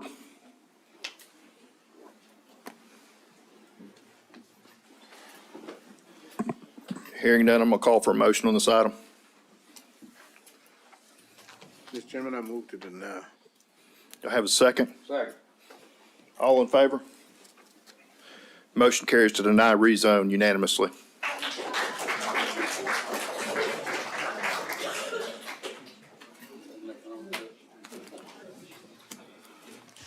Mr. Chairman, would you like to go back to, If you would, please. okay.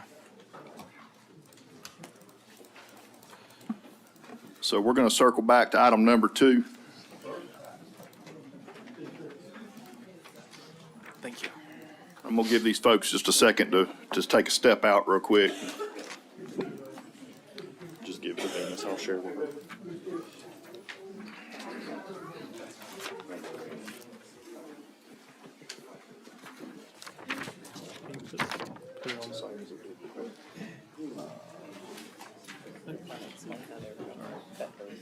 Forget.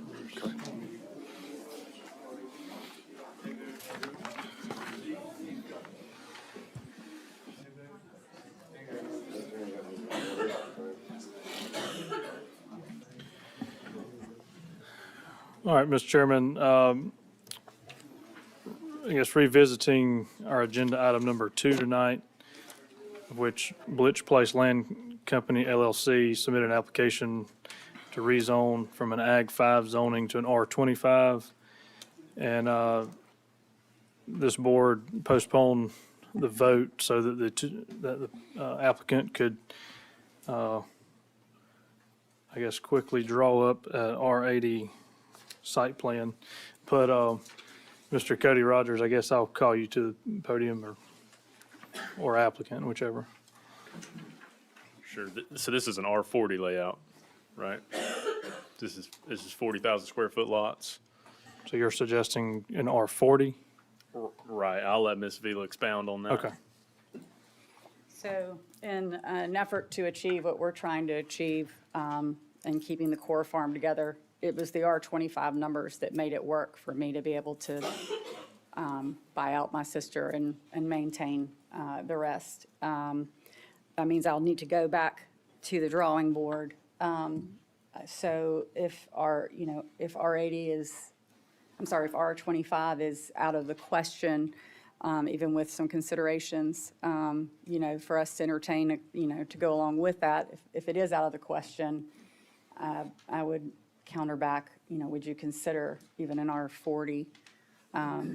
It gets me closer to where I need to be. However, the other one is, I better just sell as ag land, for those numbers.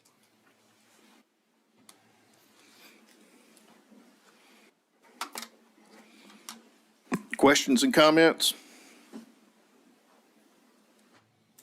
Everybody's looking at the pictures.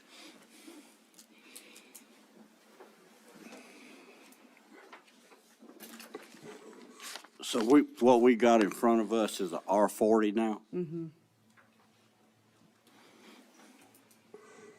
Yes, sir. With the numbers that the Georgia Tech study showed, the number of houses we had in this county, and the number of houses that staff showed that we had in this county, and the needs shown by Georgia Tech, we were way oversupplied with houses. Our infrastructure can't stay up.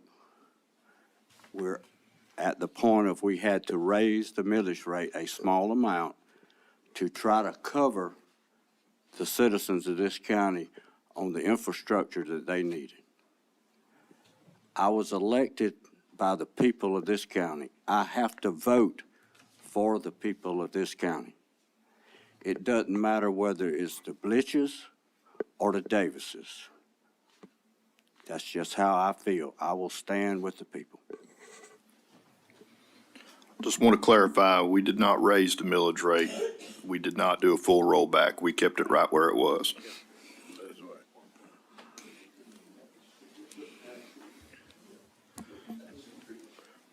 Any other comments? I would say with respect, I am the people too, as we've paid taxes on that land for 5 generations, 4 on some and 5 on the other. So respectfully, I'm the people too. But this just may not be the time right now that we can handle this as far as more people, more houses, and more.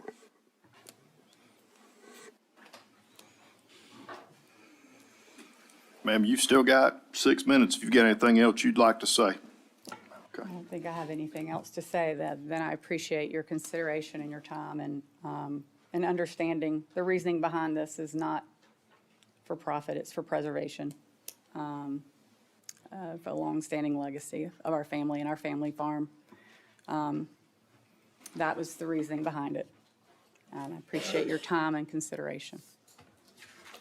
Mr. Chairman, I would like to say that as far as the Blitches and anybody that lives out west side, the ones that know them and know where I'm talking about, and Mr. Ray Davis understands, and most, I don't know if you do or the new ones, but you can go out there where she's talking about their home place. They own a lot of land out there.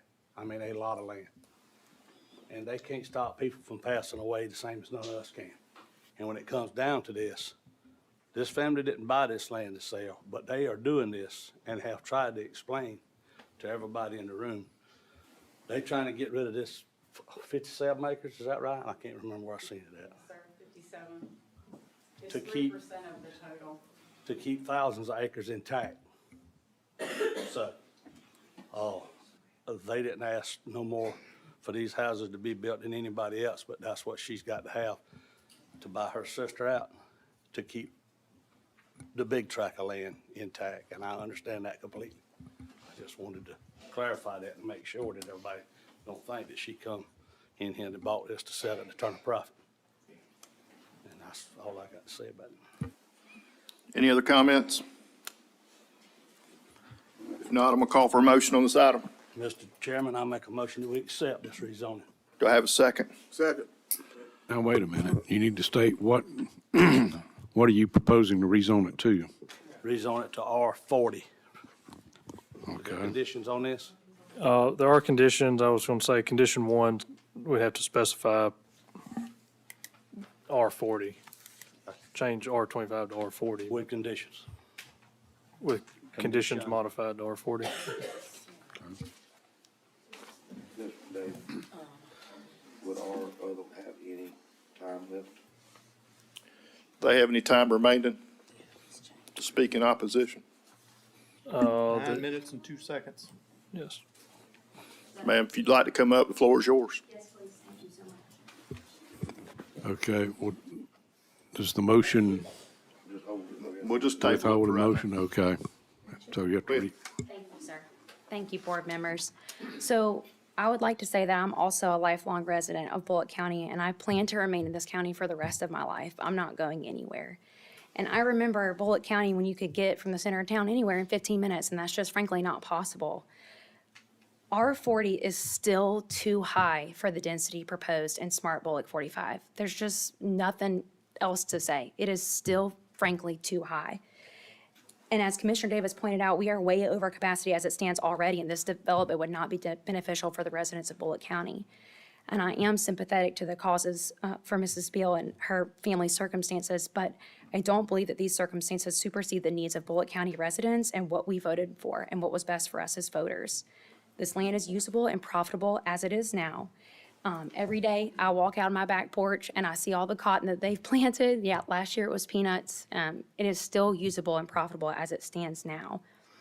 Many people have spoken tonight about the exploding growth here in Bulloch County, and I urge the board members to remember that the 3 pillars behind you of the Georgia State Constitution, most importantly, is moderation. We are okay with building, but there's a lot of developments going before you guys, every single month. And we're okay with moderation, but that's the most important, and that's the most key, and that's what we as Bulloch County residents voted for. I'm here by myself. My husband's behind me. My neighbors couldn't be with me. They were ill. I speak on behalf of Mr. Key and Mr. Akins, who are farmers who have been here for generations as well. So I just urge you guys to consider denying this, as like I said, it does not meet Smart Bulloch 45. It is still, even at R40, simply too high. Thank you so much. So I believe we still have a motion on the floor to approve this at R40 with conditions. I guess, I would, just for the record, I would ask Mr. Rushing to restate his motion. And a second? Oh, you have a second to the motion? No. Do we need a second? Oh, Or just have him restate it? well, I would just have him restate it. Okay. And then you'll need a second, obviously, before it Mr. can be Rushing. voted on. Make a motion to accept this R40 with condition 1. Okay. Do I hear a second? Second. Got a second? All in favor? All opposed? So we got a tie tonight. So I'm going to vote to deny rezone.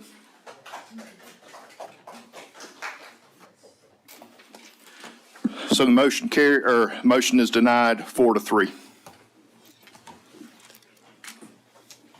Yeah, actually, Mr. Chairman, I think now you're going to need another motion to deny the rezone, because since that motion didn't carry, no action was technically taken.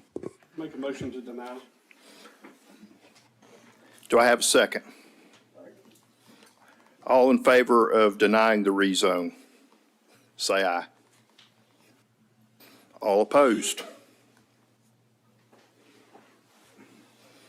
Still have a tie, and I still vote to deny the rezone. Motion carries 4-3.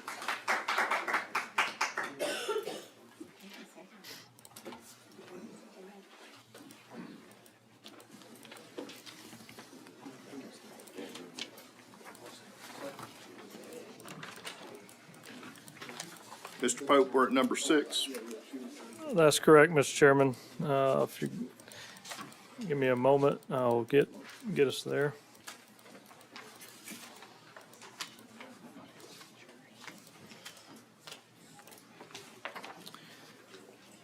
All right, agenda item number 6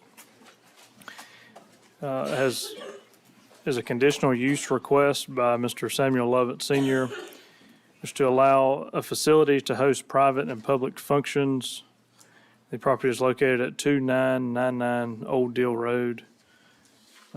Staff recommends approval of the request with conditions. The Planning and Zoning Commission recommended a denial by 3-1 vote. The zoning for the property is Ag 5, agricultural 5 acres, of which the conditional use of facility to host private and public functions is available in Ag 5 zoning. If you look on the map, it's north of Portal, again on Old Deal Road. And this is the property according to the zoning map and the parcel included for the conditional use. And this is aerial of the property. Old Deal Road, Old Deal Road is a county-maintained paved road. And this is a site plan that was provided by the applicant. After Planning and Zoning Commission, after that meeting, we did make sure to include what would be the emergency vehicle plan. I believe that after taking an additional visit after Planning and Zoning Commission meeting, some of the entryways, if this was approved, some of the entryways would be pretty tight or close for the fire truck or ambulance to get into that area. So that would have to be remedied through the planning process. But this is an aerial of the property, again showing what is being proposed or the use of the facility as a host to private and public functions. The house, I believe, was at one time used as a single-family home. The home just to the left in this photo is owned by the property owner, is considered same parcel, but would not be subject to the conditional use approval. Again, showing aerials, realized after going through the Planning and Zoning Commission meeting, really didn't have very good aerials of nearby neighbors. So this is, again, Old Deal Road, which would be facing south. And then this would be facing north.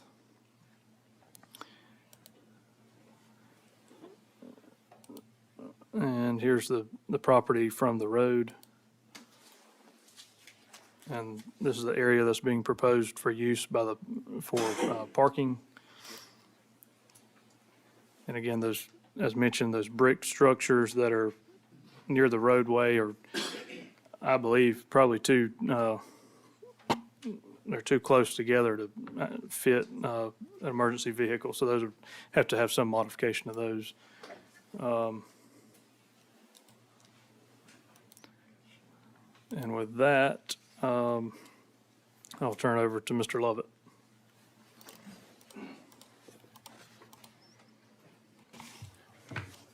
Good afternoon. How y'all doing?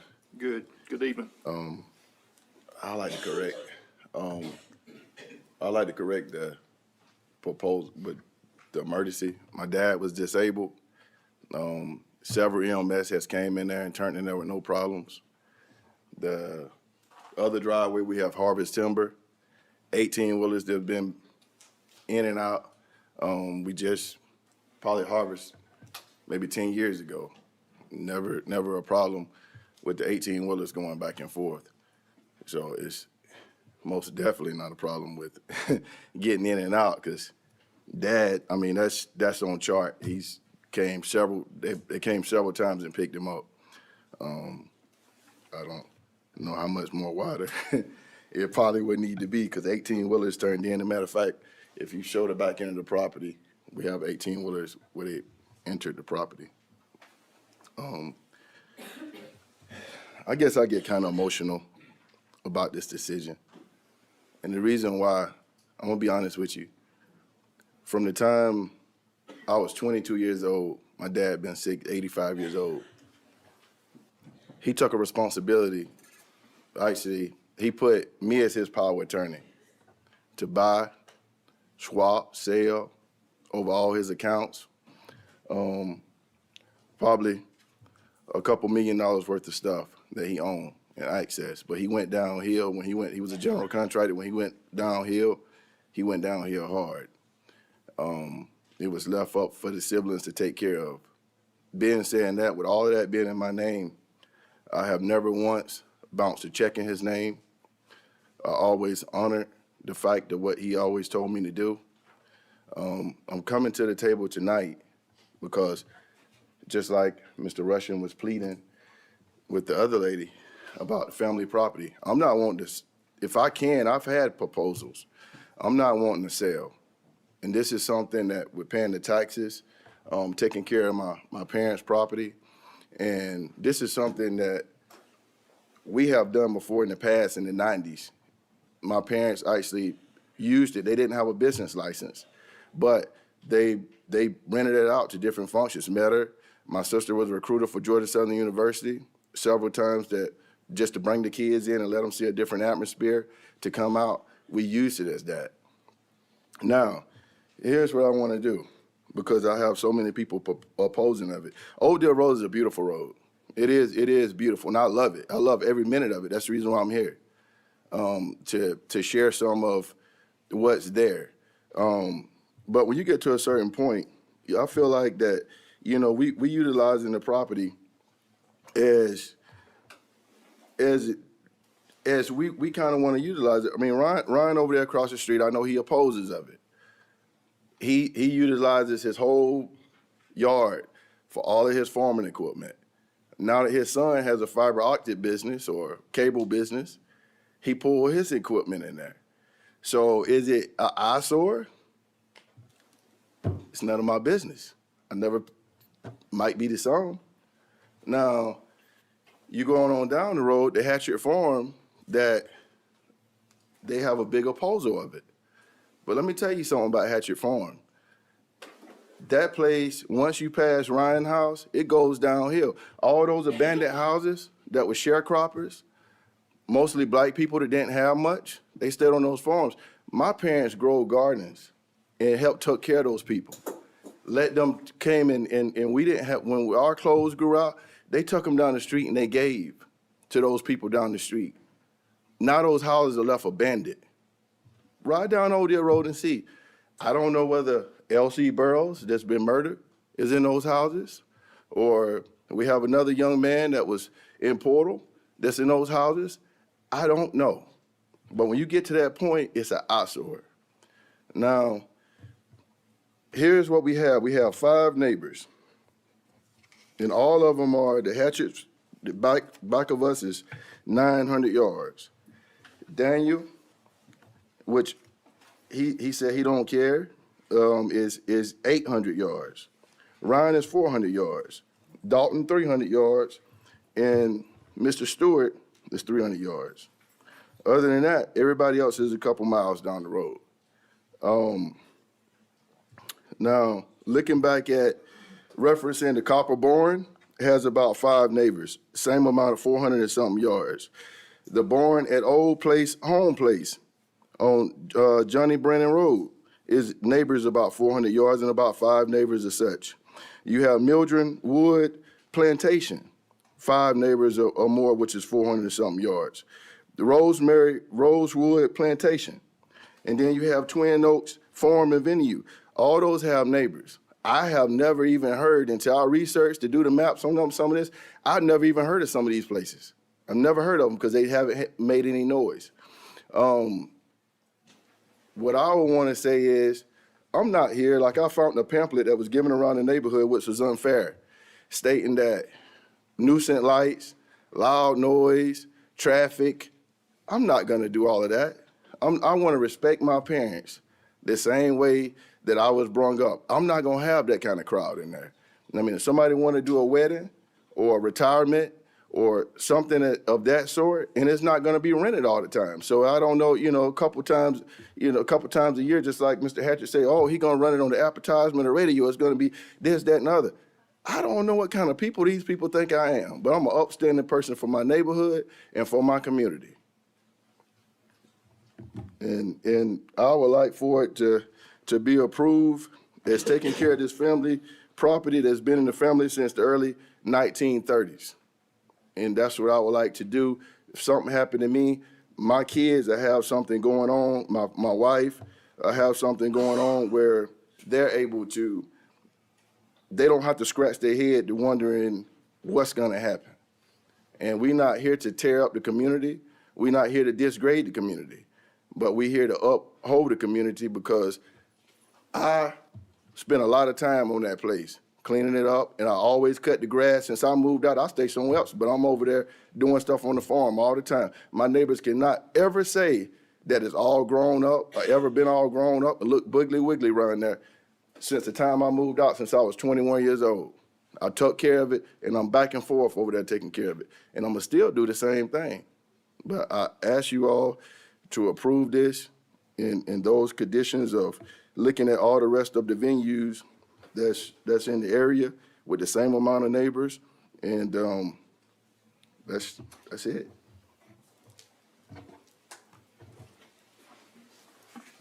Thank you, Mr. Lovett.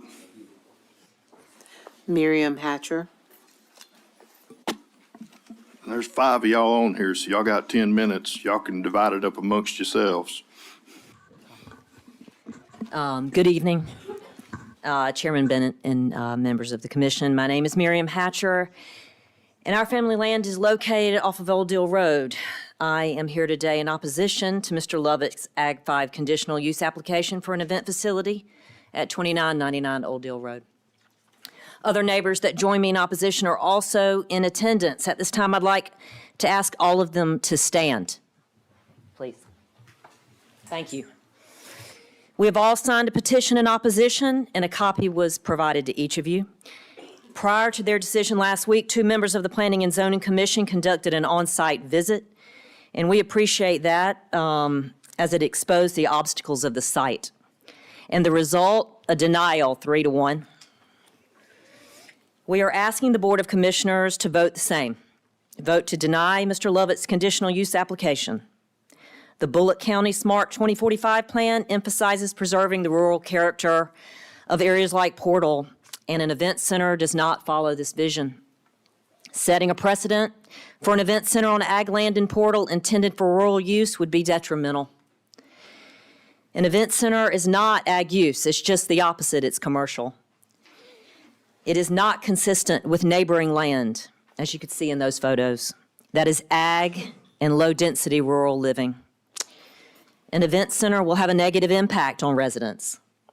It will cause harm with noise, traffic, and late-night activity, and it will reduce land values. We ask the Commission to stand with us in opposition of an event center. Please help us protect the rural character of Portal for the future and vote to deny. Thank you. Calvin, I think. It's Calvin Stewart.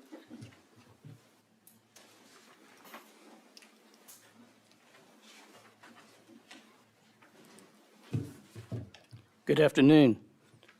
My name is Calvin Stewart. Me and my two brothers own the property directly across from this proposal.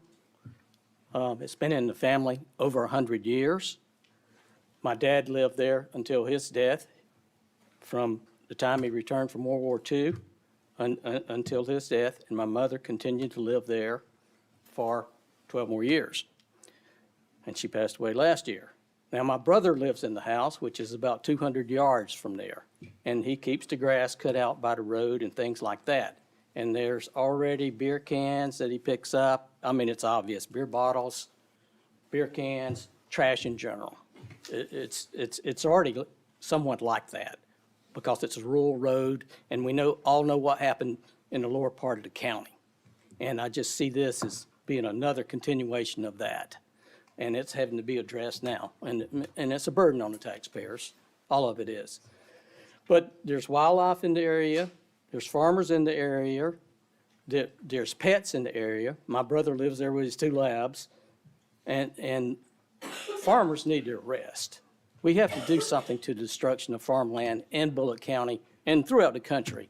I hold farmers right there with the military and law enforcement that protect us.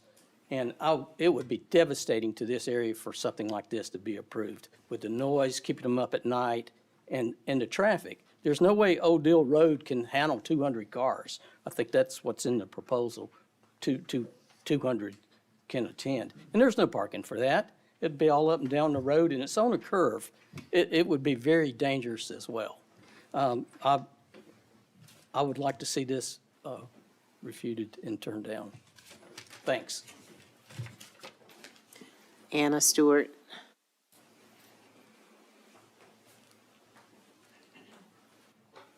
Good evening. My main concern tonight is safety. This is my family farm and my safe space. Opening up this area to such a public venue puts my family and our property in danger. This area does not have the proper infrastructure to handle an additional 200 to 300 cars. It's not a well-lit area, and people already drive entirely too fast down that road. Increasing traffic, especially people from out of town that aren't familiar with the area, is a recipe for disaster. Allowing this public event space will increase the need for traffic control, which will come out of our taxes, which are already increasing due to a shortage in the budget. This will also require my family to spend our money that we hadn't planned in order to better protect our property in an attempt to keep strangers who are lost or wander off from the event space off of our property. I ask that you all please take into consideration the danger this public space will impose on the neighbors and the additional costs that we will incur trying to protect our homes. Thank you all so much. Brian Brannon.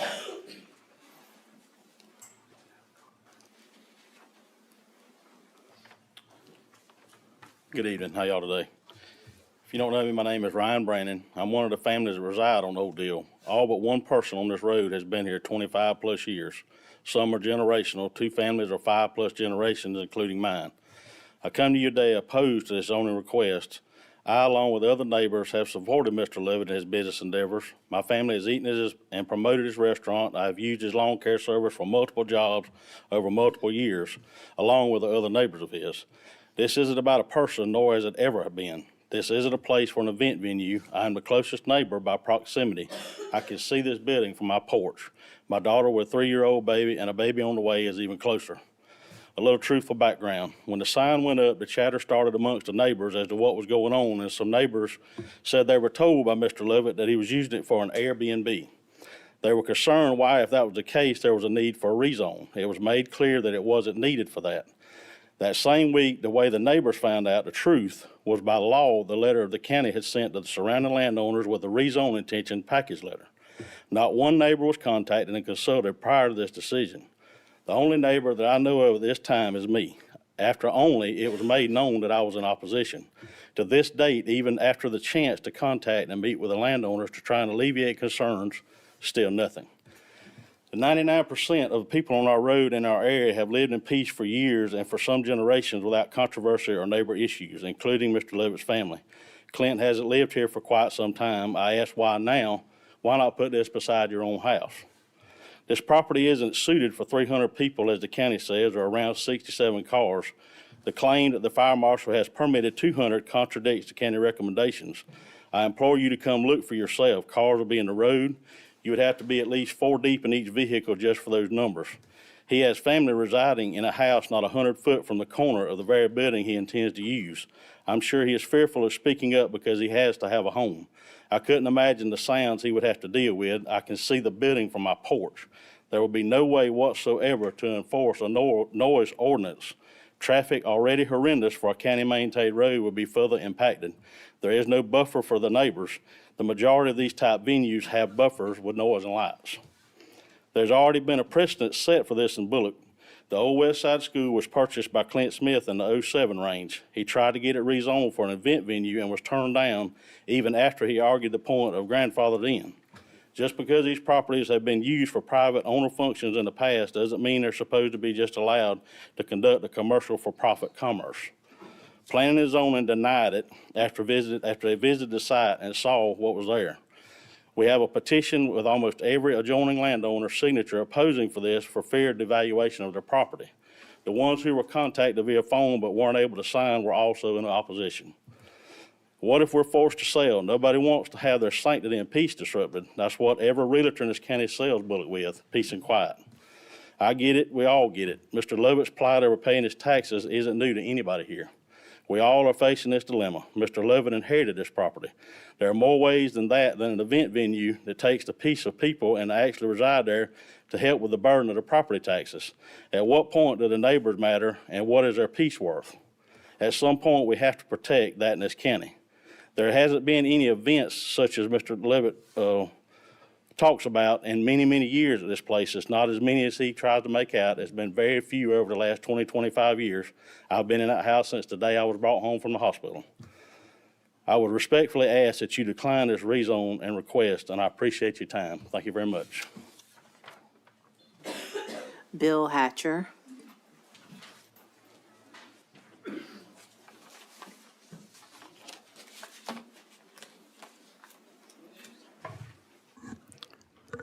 Mr. Chairman, members of our county commissioners of Bulloch County, Miriam and Calvin, Anna, and Ryan have expressed our position very well.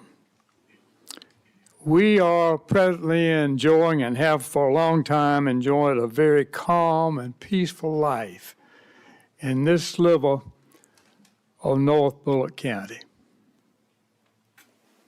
Some said to me, don't worry about it. It's not going to amount to anything.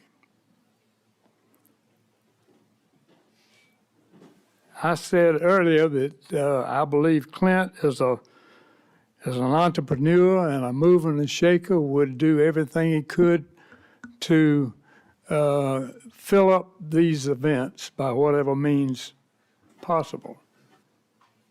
And I also said, but who could fault him for striving to be successful? The problem, as I see it with this proposal, is it's a blank check. He's talking about having weddings and family reunions, but it's also been stated it will be for festivals.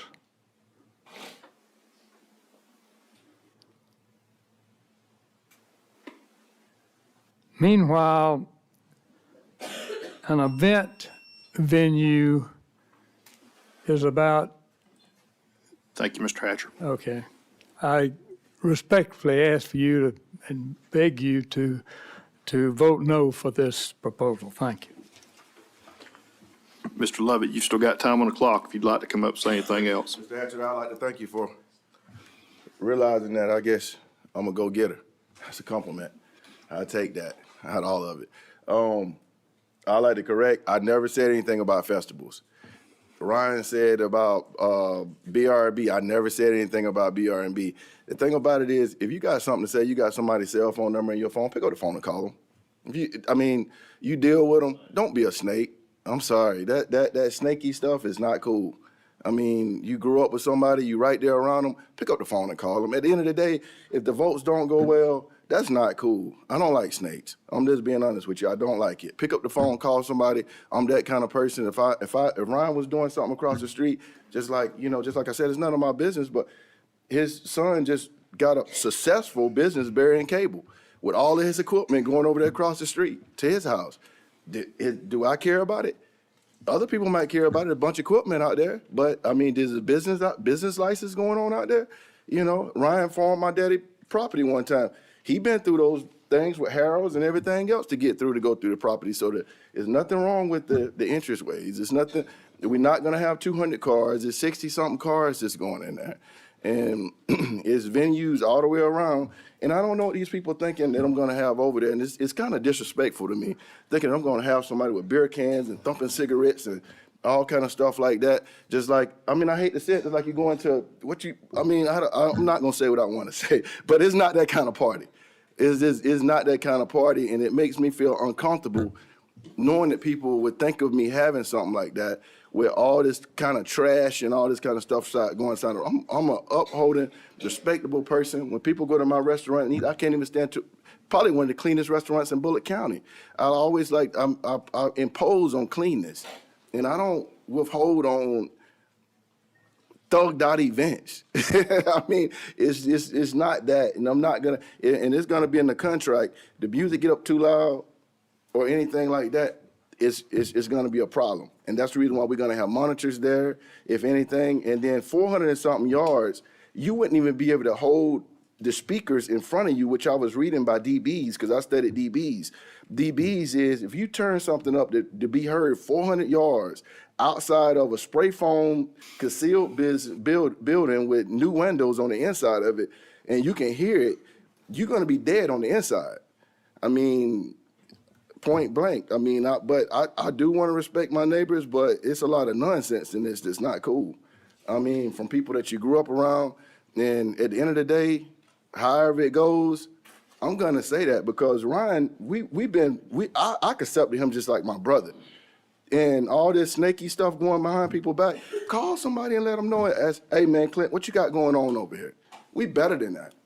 We are better than that. I love my neighbors. When I come down that road, I feel like I can call every last one of them, starting from the house all the way down to the Moses. I feel like I can call every last one of them, and they will be right there to help out, and I'll be right there to help them.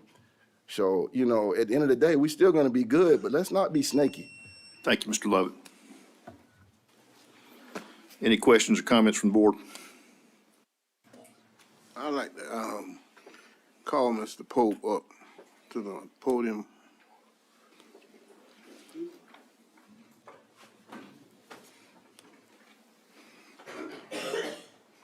Just to ask the question, what could Mr. Lovett put out there on his property besides what he's asking to place out there in that zoning?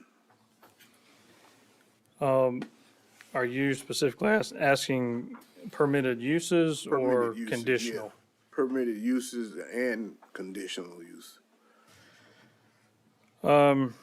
Permitted uses in Ag 5 area, there's 14, which would include single-family homes, church, farm, fruit and vegetable market, nursery, garden center, farm supply, a kennel, which could be commercial, cemetery, school, government, building, utility substation. And so some other things to do with just single-family homes, but how to split up the property and whatnot. But under a conditional use, which this request is a conditional use for Ag 5, which, again, this would require board approval from you all. You had a farm supply store, personal care home, recreation facility, outdoor commercial, airport, facilities to host private public functions, a daycare facility, golf course, machine shop, farm winery, bed and breakfast, civic and social organization, solid waste landfill, natural resource development, which is like your dirt pits, cell towers, solar farms, and boarding houses. So those are all conditional uses. The reason I ask this, in the past, I've known Mr. Lovett for some time.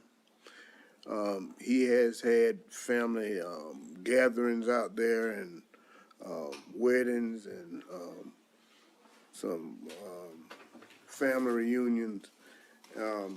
I know he ain't responsible for beer cans up and down the road. I know he ain't the only one.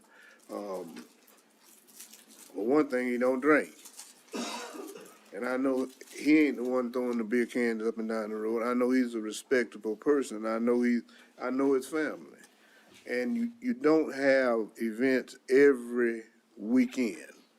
You don't have parties every weekend. I do understand there may be some problems with parking. There may be some problems with, and he explained that away about 911 coming in and out. But I do understand that a lot of times there's a lot of stuff put out there that ain't true. But I know he's a respectable man. And I just wanted the audience to know that there's a whole lot of other stuff can go out there besides what he's asking for. But he's not asking for that. And that's all I have to say on that subject, Mr. Chairman. Any other questions or comments? Mr. Chairman, may I speak? Absolutely. Mr. Lovett, I coached at Portal High School. I have connections up there. I got on the phone and called. Nobody had anything bad to say about you personally. In fact, what I gathered out of my conversations, if we had more in Bulloch County like you, we'd be a lot better off. The concern I have here is this zoning is perpetual. If you pass, it's still the zoning stands. It's about the privacy of the neighborhood, and that's just my concern. It's not you personally. I wish we had more like you in Bulloch County. Mr. Chairman, I'd like to say too, Mr. Lovett and his family has been pillars in the community, and I've talked with most of the people in opposition. I respect all of them. Mayor Hatchett was mayor in this great city for a long time, and part of the Lovett family is in the audience. And I talked with a lot of people over the last few days, both here in Bulloch County and outside of Bulloch County. Also talked to people that I'm surprised that talked to me, and Dev said that they had events there, and I said, well, if you feel strongly, you should show up. But I know they didn't want to be here. Sometimes people just don't like to come out in a setting where they feel like that maybe not looked upon favorably. But I understand the concerns. I've heard from a lot of people, the Stewarts. I went to school with Mr. Calvin's brother, Gary, my classmate. So I understand the concerns that have been heard there, but I also know that the Lovett family, Clint's father and mother, Mr. Davis coach at Porter High School, and there have been times in the past things are much better, but in the early days there was not a African American and a Caucasian proms or whatever, and the Lovitz often did things like that to host. I just want to just share that with everybody because I feel like if he uphold the standards that his parents uphold, then everything will be fine. And that's all I wanted to say. I feel like that I needed to say that because I had a conversation with someone before the meeting, and I normally wouldn't have even said that, but they has indicated, well, I know how to vote would go. And we try to look at, I take it very seriously sitting here and trying to make a decision. So I do listen to what's being said. And I just wanted to say that, and regardless of what happens, we just need to be respectful to each other. So thank you. Any other comments from the board?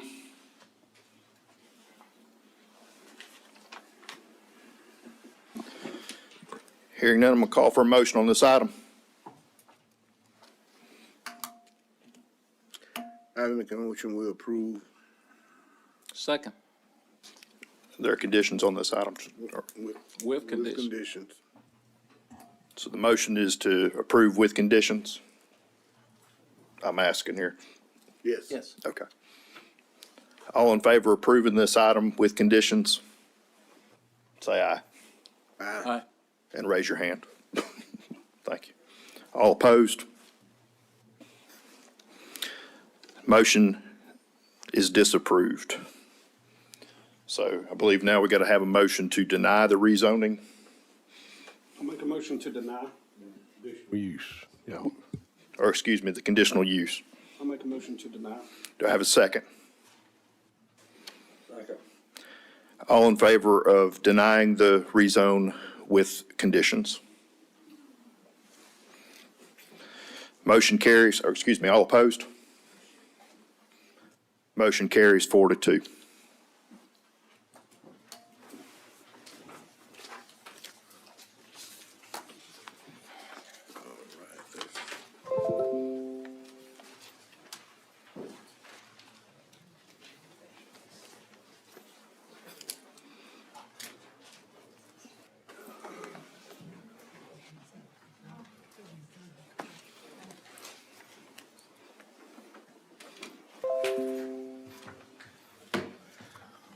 All right, thank you, Commissioners. Our agenda item number 7 tonight is a request by the Planning and Development Department, primarily myself, for amendment to the Bulloch County Code of Ordinance, Appendix B, which is the subdivision ordinance.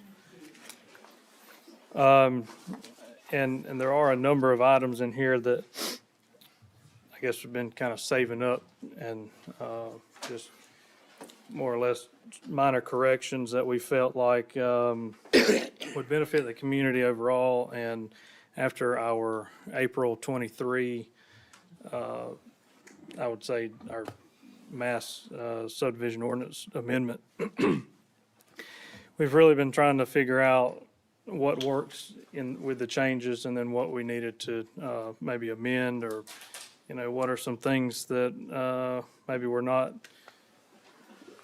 as intended when we put it in place, or quite frankly, maybe there were some loopholes that someone tried to get around. But this text amendment was recommended for approval by unanimous 6-0 vote by the Planning and Zoning Commission. And the staff report that you have and what was provided from my office is really the entire subdivision ordinance. And we've gone through and struck through and made the changes in red. But to make things, unless you want to get down into each individual level, I'm just going to go through with a short PowerPoint outlining the changes. By and large, this amendment would change the lighting standards in subdivisions.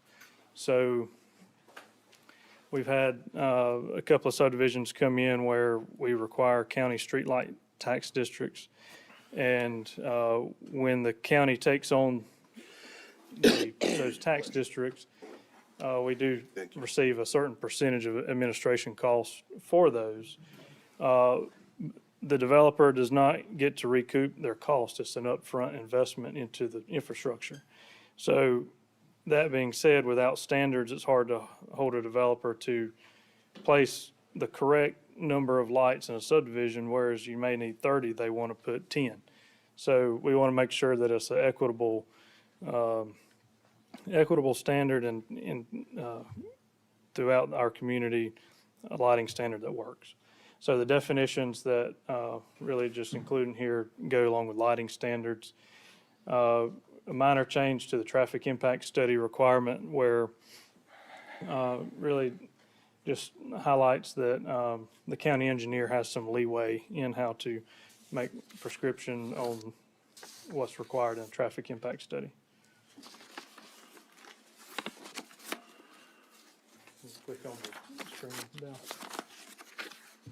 Okay.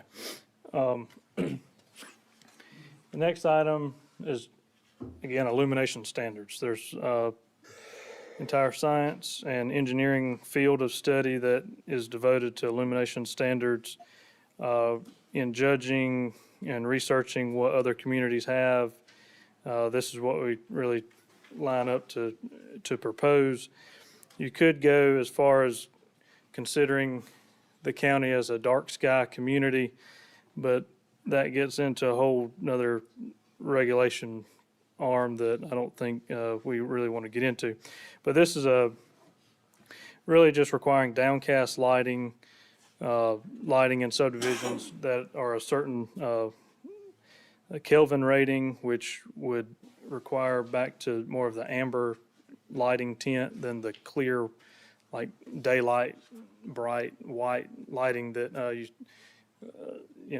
LEDs are capable of. I mean, LEDs are obviously the way to go, but just getting the wavelength on the lighting is beneficial to just people in general.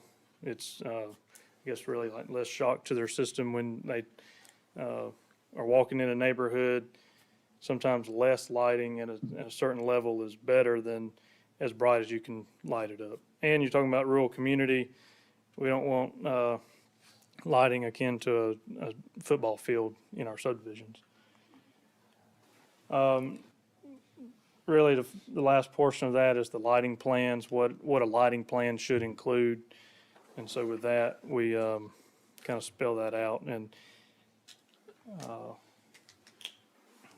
next item would be design requirements for private streets, what would be required.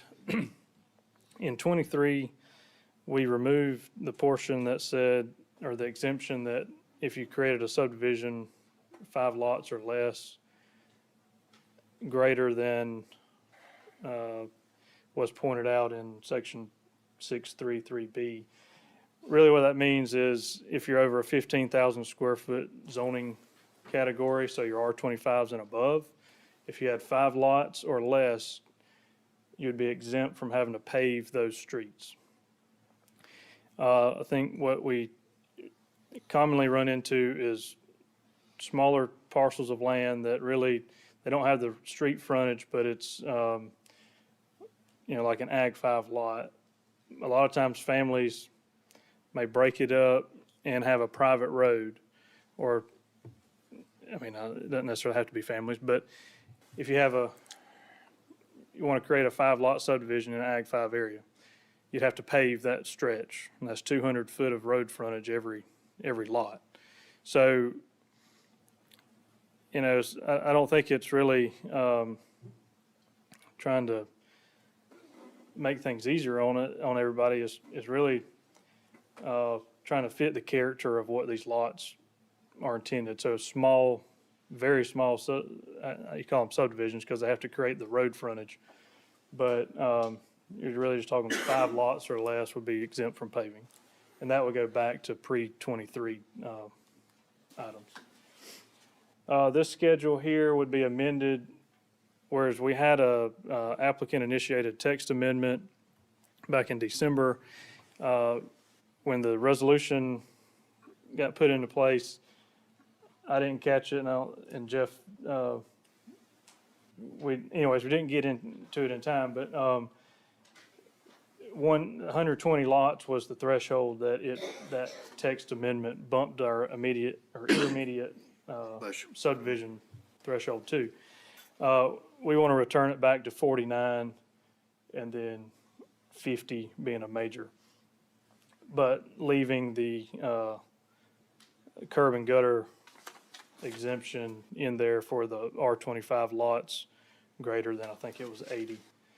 So really, it impacts a few of the items on the left-hand side, but just getting back to what was intended, and I think what was agreed upon in the December meeting, in that we provided somewhat of a compromise on the R25 lots and curb and gutter. So this would accomplish what was intended. This next thing is the cul-de-sac street design. And the good thing about new infrastructure and the purchase of new fire trucks is we get new equipment to drive the fires and whatnot. But when our designs in our subdivisions are to the point that we cannot turn our trucks around, that's a problem. So with the purchase of a new ladder truck, it was brought to our attention that the ladder truck would have a difficult time turning around in some of the cul-de-sacs as they were designed. So this specifies that the pavement diameter will go from 80-foot to 100-foot diameter. So that's the actual portion that's paved. And then the right-of-way requirement would go from 120 to 140. And I have a slide on that in just a moment. The next item would be inverted crown roads. So currently, from our 23 revision, we reduced the number of lots available to inverted crowns to 20. So this would take it down to 10. So very, very minor subdivisions could use inverted crown roads. So here is an example of the ladder truck trying to turn around in the cul-de-sac of an already built neighborhood. So in number 2, you'll see, the drivers just trying to figure out how and where they're going to try and turn around. Number 3, they kind of run into the grass there almost, but in preparation of having to back it up. So it's really a 3-point turn, whereas if we go with the larger diameter pavement, they can just do one circle roundabout and turn, and they don't have to use spotters. You can't really see it here, but in number 4 and 5, firemen or fire personnel are actually having to get out of the ladder truck and spot the truck so that it doesn't back off into the grass or run over a mailbox or whatever. So we just think, and multiple departments have placed recommendation in on this, and we think that increasing those design standards would be beneficial. The next big thing I want to call attention to is, I know that a lot of the commissioners heard after our last storm and the massive outage where people were without water for a week or so. Some of the biggest questions that I think communities got all over Georgia really was that why do community water systems not have backup generators?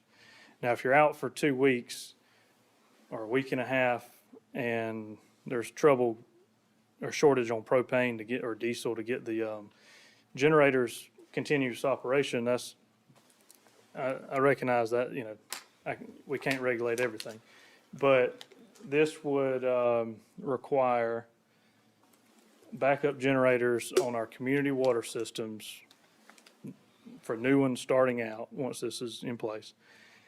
And then if an existing community water system expands their capacity by 25 ERUs, which is equivalent residential units. So if you had a community water system that uses, ties onto a commercial, a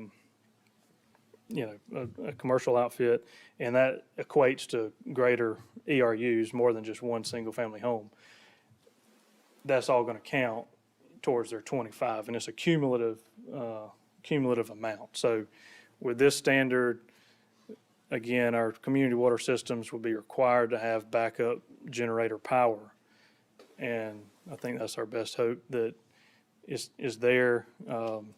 Hopefully you don't have something where you're out for a week and a half, but it's on the system. And that's, if they have multiple wells, that's going to be considered the system. So it's power generation to power the entire system.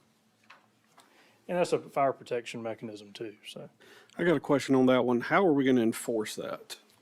Because I know we can't enforce the first one where we can't get the annual flow test from these systems. I know they don't do that now, so how are we going to make them put a generator out there?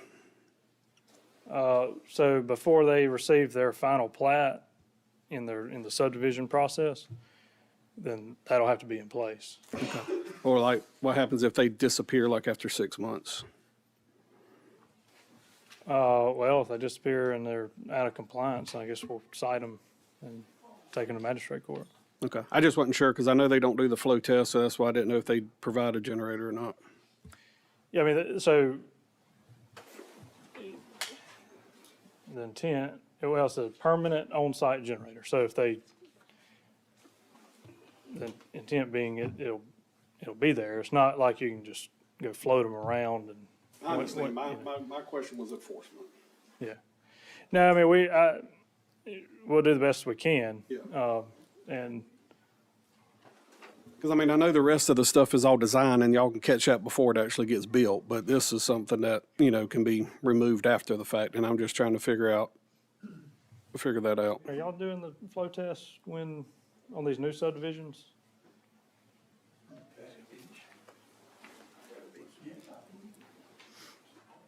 I mean, so the flow test on new subdivisions, I mean, and I think the annual reporting and things.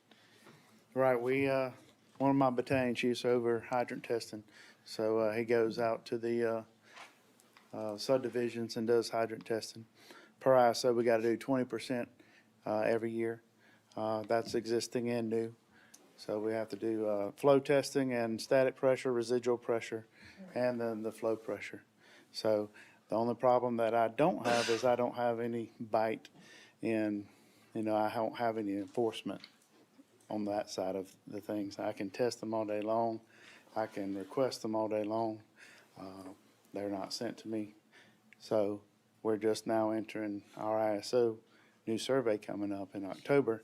So we'll send, we'll actually have a meeting with ISO representative tomorrow trying to figure out what actually they have in their system, what new systems we need to get information for. And they will send a list out as well and say, hey, these are the hydrants we want you to go flow for us in subdivisions and our municipalities. And we'll go out there and do that as well, just so we can send that information back to ISO for a survey. So, yeah, and I think that's whatever concerns, we're obviously looking at the ordinance and trying to make repairs or, advancements whenever possible. So, I can say we'll definitely take a look at that and any other enforcement mechanisms we can do, but up to what is allowed in the ordinance, that's what we'll do through code enforcement. Okay, so that's it. That was the overview. It's all in the staff report. So y'all have any questions for me? So going back to the backup generators on the wells, why 25?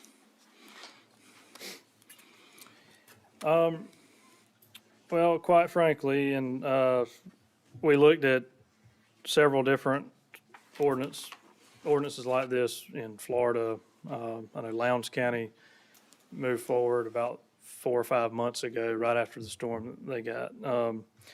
And I think that 25 would capture, well, that seemed to be the number that others were going with. But to me, it makes sense. It's, typically these connections, at 25, you're going to get a larger subdivision. But being the cumulative, you know, they have some idea moving forward that, okay, I can go up 25 and, or, you know, once I reach 25, you have to put a backup generator on there. But at 25, I think it's probably a reasonable cost for that expansion or that add-on for them. So it's not just, you know, if you added 2 houses and then have to put on $20,000-$30,000 in generators, that may be a little punitive, I think. But I think 25 is kind of a settled number in where we're at with other communities and what makes sense financially. Again, I think trying to be fair and judicious, that's reasonable. But it's y'all's ordinance though, so we can make it 0 or 1 or whatever. But No, I'm just concerned that I think the trending that we're going to see more of is just like what they brought to us tonight with that piece of property out there in Pleasant Hill, where folks are looking to build more of these subdivisions with 9 homes in them because they don't want to meet the fire flow requirements. They know if there's a threshold there, oh, it's 25, okay, well, I'm good. The other question that I have is when we say a backup generator, are we actually requiring them to go in there and put something like a Generac in there that as soon as the power cuts off, this generator cuts on? Or can they go down to hardware store and get a 8,000 watt generator, you know, hook it up out there, and just when the power goes out and it's out for a while, somebody comes and plugs it in and turns it on? well, the intent and it being permanent would be, yes, something like a Generac standby generator. Yeah. Because I know that there is a cost, it is cost prohibitive. And I think that it's one thing to go without water for 30, 45 minutes while Georgia Power comes back out and reconnects something.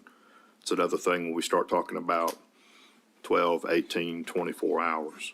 So, Sure, yeah. I mean, my personal opinion would be, and I don't know, maybe I shouldn't give it, but I think we're getting to a point where municipal services, if we're going to continue to provide the service through private community water systems, I think you're going to have to start treating them more as a municipal system, or the county should probably look at getting into the water business. But and that there's a lot of different reasons behind that, but primarily water quality and economy of scale. So if, I know I didn't get up here to sell water, but anyway, I just think it's probably getting to the time of treating the community water systems more as a municipal system than, you know, something just to get by.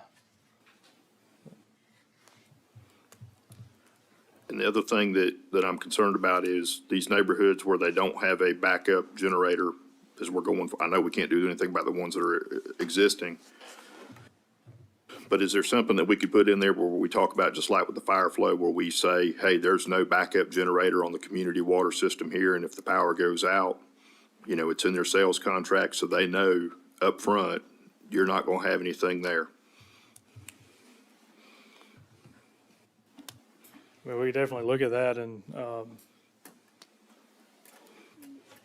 either, you know, we can bring it back next month and add something to the sort, or Mr. Atkins might have to chime in.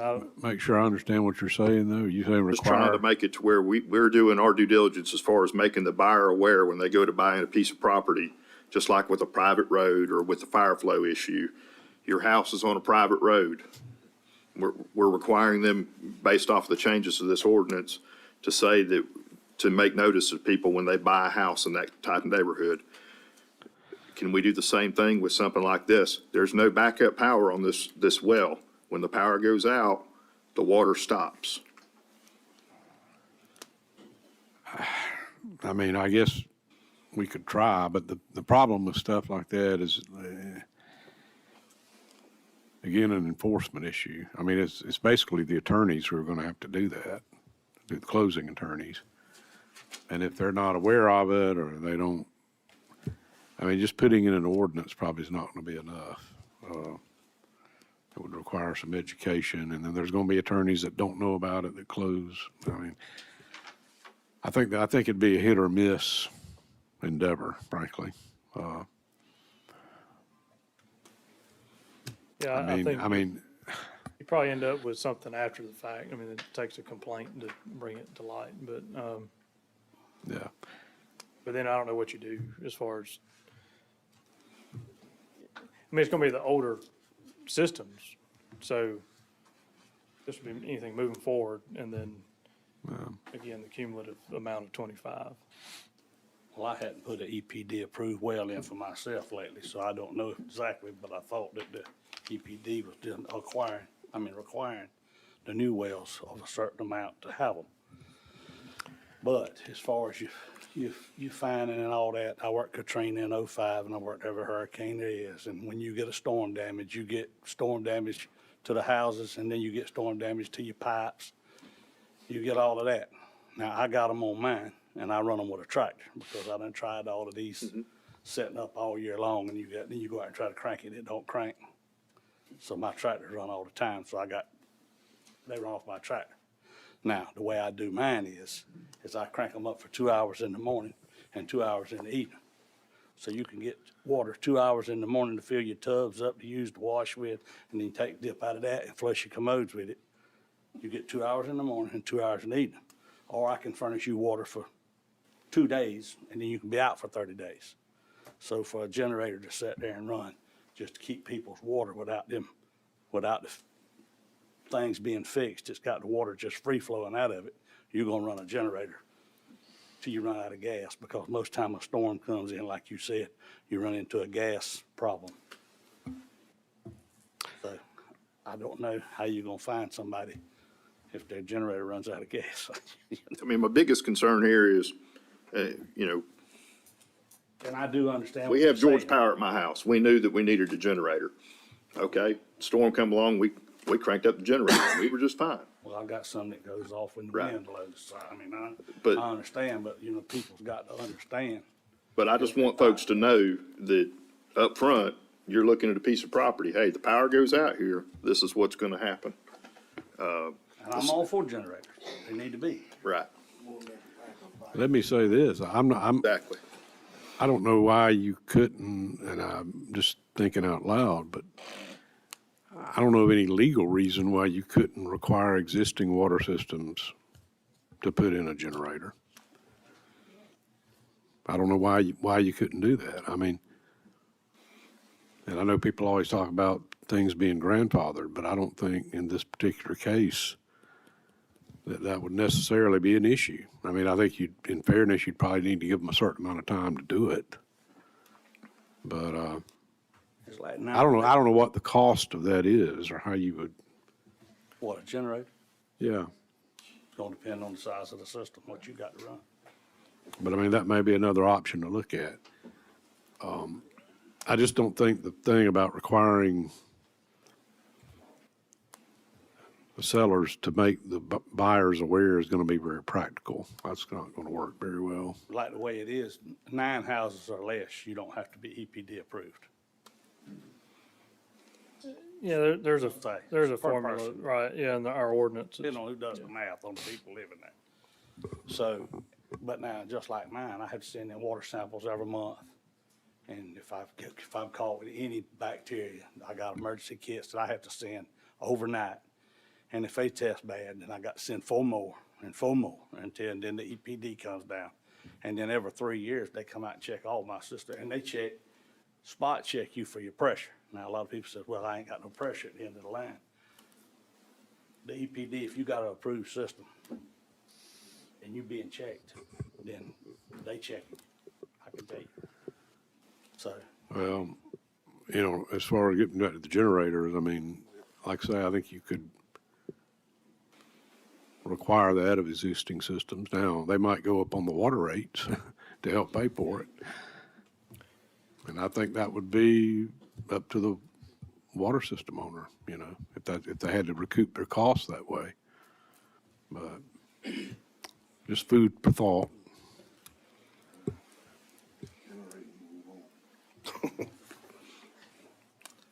You just get to crossing the line when you get to messing, then you get to messing with DPD, and then James and DPD can fight all they want to. They had a good weekend this past weekend, so you can do that every week. Yeah, I got some new friends. I think, I don't know. If you get what's proposed, I think you get an immediate requirement. And if the board directive is to continue to look at it, and that's something that, like Mr. Aiken said, if y'all want to consider that and to go back and have all of them have it on there, then I'd be more than happy to bring another text amendment or whatever avenue we need to do. I think that would probably be something we'd want to go back through the process and have, because, the ordinance amendment has been floated out there in the public for quite some time. I purposely asked planning and zoning to defer it so that we had additional month for public comments, but that would be something, I could certainly take from tonight's meeting and have a look at that. Now, how you feel about what's proposed now, however y'all want to handle it. So what you're saying is we can always go back and add more later, but this is better than nothing. That's a good synopsis of what I said. Yeah, if you want to do something like requiring generators for existing systems, it'd probably be good to involve the owners of the existing systems and get their input. I think that would be a reasonable approach. I would think at the very least, from now forward, everybody needs to have a generator and maybe a ladder. Now, I don't know how you're gonna police about how much they're gonna run it. But you have to have a public hearing anyway on a zoning amendment of any sort, so I don't know if anybody signed up tonight on this, have they? It's okay. I'd say we just go ahead and move forward with this one here, and then maybe in about 3 to 4 months, let's look at expanding after we talk to maybe some of the water guys, expanding to start maybe doing like maybe a year, 12 months, 18 months deadline to possibly start doing the backup generators on everybody. And that'll give people time to start thinking about it, and we can kind of move in that direction. Yeah, I think that's fair, and I can say that we'll come up with an enforcement mechanism and go through normal channels. Any other questions or comments? All right, Lou. Mr. Chairman, I interrupt, but my question which will affect your decision-making, is this specifications of water system minimum flow in accordance with already existing Bulloch County ordinance, B-1-2.1 water supply? I don't think it is.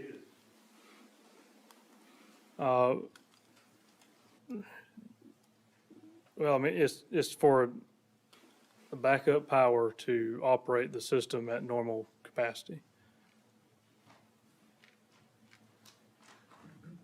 To serve the entire system.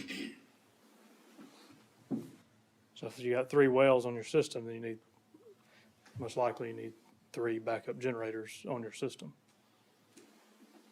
So. Does that answer your question? No, but that's okay. I'm just saying what I'm reading here is contradicting what's in the already established Bulloch County ordinance on the water supply. Contradicted. The water supply, Bulloch County water supply ordinance says required water systems installed shall provide a minimum water flow of 500 gallons per minute for 4 minutes, or 250 gallons per minute for 2 hours at the furthest point from the tank. Okay, but how does that contradict what, this was talking about backup generators. Yeah, but it's saying here under water system minimum flow specifications, minimum flow standards shall be no less than 500 gallons 20 PSI. Okay, that's what the current ordinance says, right, James? You didn't change that. He's reading the top water system minimum flow. Right, the water system minimum flow, we're not changing that at all. It's still 500 gallons per minute at 20 PSI. Now, whether or not it increases, that might be something for a different day, but just the item in red is the permanent on-site. All right. Got a motion on this? I'll take a motion to pass it. Second. All in favor? Okay, motion carries unanimously. I believe, I got 10 after 8, and that concludes all of our zoning. Get a motion for about a 10-minute recess. All in favor? 10-minute recess. We'll return at 8:20.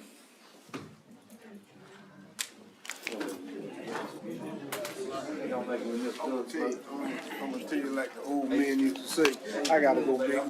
Well, look. My back teeth are about to flip away.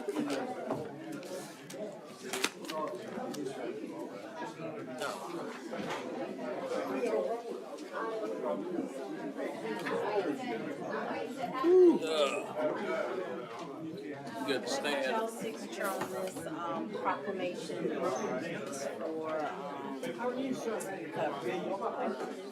freedom through recovery, September recovery.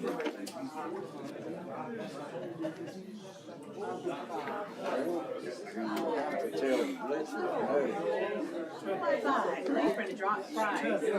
He's going to drop the price. I said he's going to drop the price. He's going to drop it? Yeah.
Sir.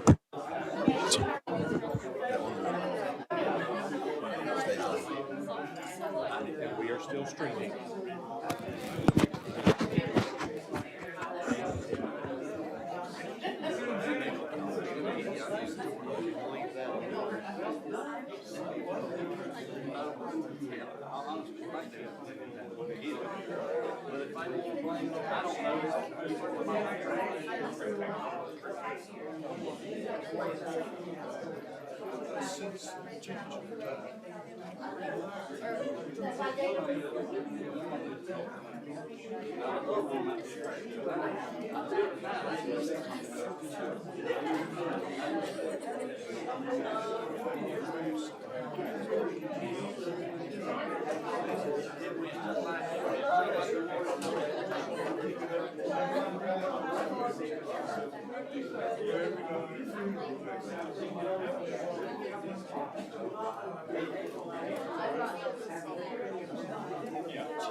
About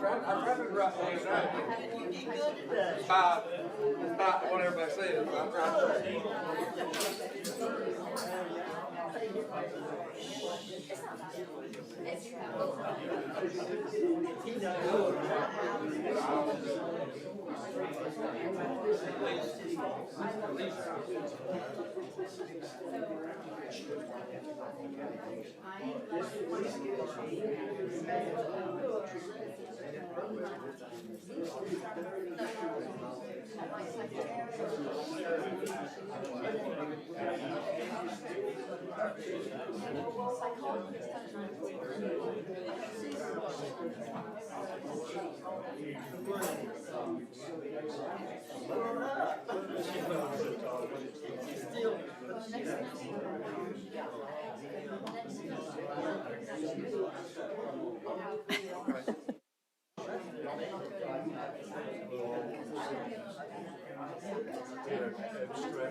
We've got 8:21. We're going to go ahead and get started again.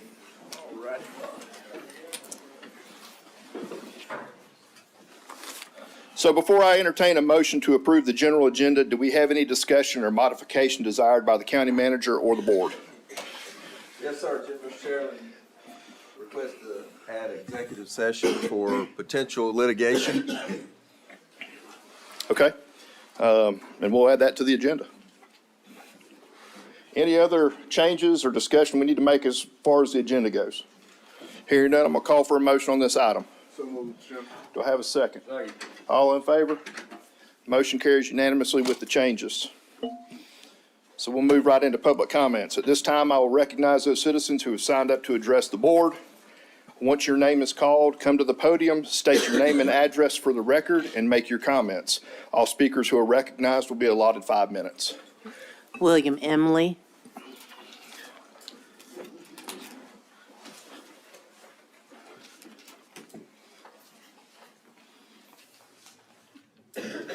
Good evening, Mr. Chairman. Good evening. Commissioners, distinguished guests.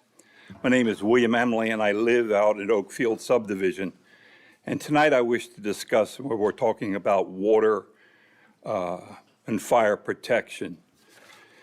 Just here, back in 2014, we had a fire out at Oakfield subdivision, the home, and it was totally destroyed. And this, of course, was back before we were talking about ISO. The report, when I couldn't obtain a copy of the report since it's this old, but the record showed that one of the reasons for the fire, I'm trying to get the exact wording of how they use this, factors affecting fire suppression was water supply inadequate, private. Water supply was inadequate. Now, when we're talking also about generators and about maintenance, we have proof that the water system companies did not maintain the fire hydrants in the subdivisions. ISO came out, showed it, we went for ISO, and one of the major factors of ISO is that we showed the ISO person in their audit that we weren't maintaining our fire hydrants, we weren't performing the maintenance, and we weren't performing the required testing. And the ISO auditor told us that if we didn't change this, our ISO rating would skyrocket and our home fire insurance would skyrocket. Well, between the City of Statesboro Fire Department and Bulloch County Fire Department, we had a fire lit under our 6 o'clock. We obtained those maintenance records. We obtained, being that we generated them, we performed testing on them, on the fire hydrants, and we proved to the ISO auditor we had a reliable water source in our subdivisions. That's how the City of Statesboro obtained their ISO rating 2 or 2Y, something like that. Well, just here in 2025, we had another fire in Oakfield subdivision. I obtained a fire incident report under the Freedom of Information Act, and I quote, the fire report said, the factors affecting fire suppression, water supply inadequate. So from 2014 to 2025, the main culprit of why we did not have enough water for our firefighters was the water supply, inadequate. They had to use 4 tankers to shuttle water all the way down to the Dollar General, all the way up. I don't understand when we're talking about accountability, when I look at the Bulloch County ordinance B-1.2.2.2, water supply, tells me that required water systems installed shall provide a minimum flow of water of 500 gallons per minute for 4 minutes or 250 gallons per minute for 2 hours at the furthest point from the tank. So if a water company has the responsibility and the accountability for this water, why can't the county hold those responsible and accountable? If the water system companies can't be assured that they're going to comply to this county's ordinance, how in the world are they going to be credible to keep the maintenance up on a generator? Once again, we're not providing the ready water source for our fire personnel. It's clearly been demonstrated. Oakfield is a good example. I'm not picking on Oakfield, but I do live in there. 2 houses in these years prove in effect that the lack of water is why the fire department had to shuttle water back and forth. And my question is who is holding the water companies accountable and responsible when there's clearly a county ordinance that provides the guidance and the direction? So that means if we don't hold them accountable to this ordinance, then why can we, or why should we, or why are we required to hold them to any ordinance? So needless to say, that's why I'm a little upset when I find out still today, we took over the fire protection system for the 5 Mile Island or 5 Mile area, and we still don't do the maintenance. We don't do the records. That's bad. Patricia Harden.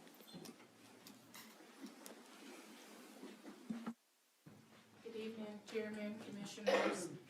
My name is Latressa Harden, and I live on 4338 Banks Creek Church Road. And I'm here tonight representing myself as a resident of Banks Creek Church Road and the residents themselves that live on Banks Creek Church Road. Just recently, we obtained over 90% of landowners that has signed the petition to pave Banks Creek Church Road. Not only have we gotten that percentage, Banks Creek Church Road, just adjacent to us, is in the process of being paved as well. I have been in contact with Brad Deal, engineer, before Mr. Green, Mr. Ron Green, and Dink Butler with our concerns about Banks Creek Church Road. And after speaking in depth with Mr. Green last week, he gave me the knowledge of what all it takes in order to get the road pavement started. And with that being said, he said that it'll possibly be 2028 before they can get started on our road. And I just come before you tonight asking that y'all consider, because he said it is a small percentage that they could possibly start on our road 2027. So if that is at all possible, I come before you tonight asking that you grant that request, since we do have over 90% signatures obtained in order to get that road paved. And he did say that that was a very high percentage compared to what has been turned in to them in the past couple years or so. So if y'all would please consider that. I also like to state that as of last year, out of the many dirt roads in Bulloch County, I think we were one of the 11 on the list that was closed for almost 2.5 months as far as buses able to come back and forth down our roads. Due to that, myself, another neighbor, and also the sheriff department, we all got together and was able to take the kids back from school.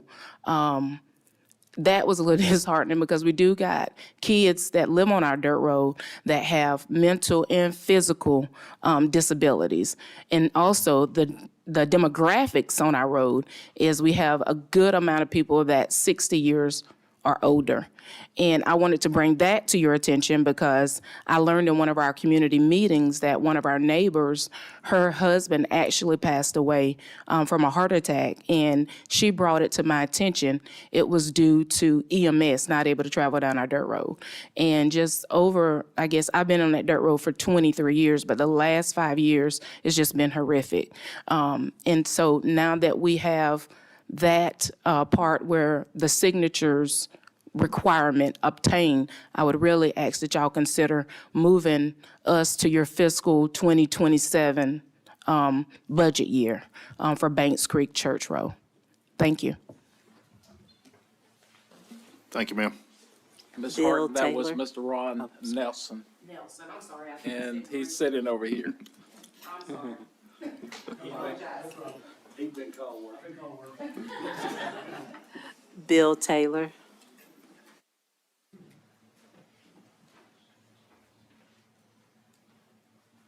Thank you, Chairman. Thank you, Commissioners, for allowing me to speak today.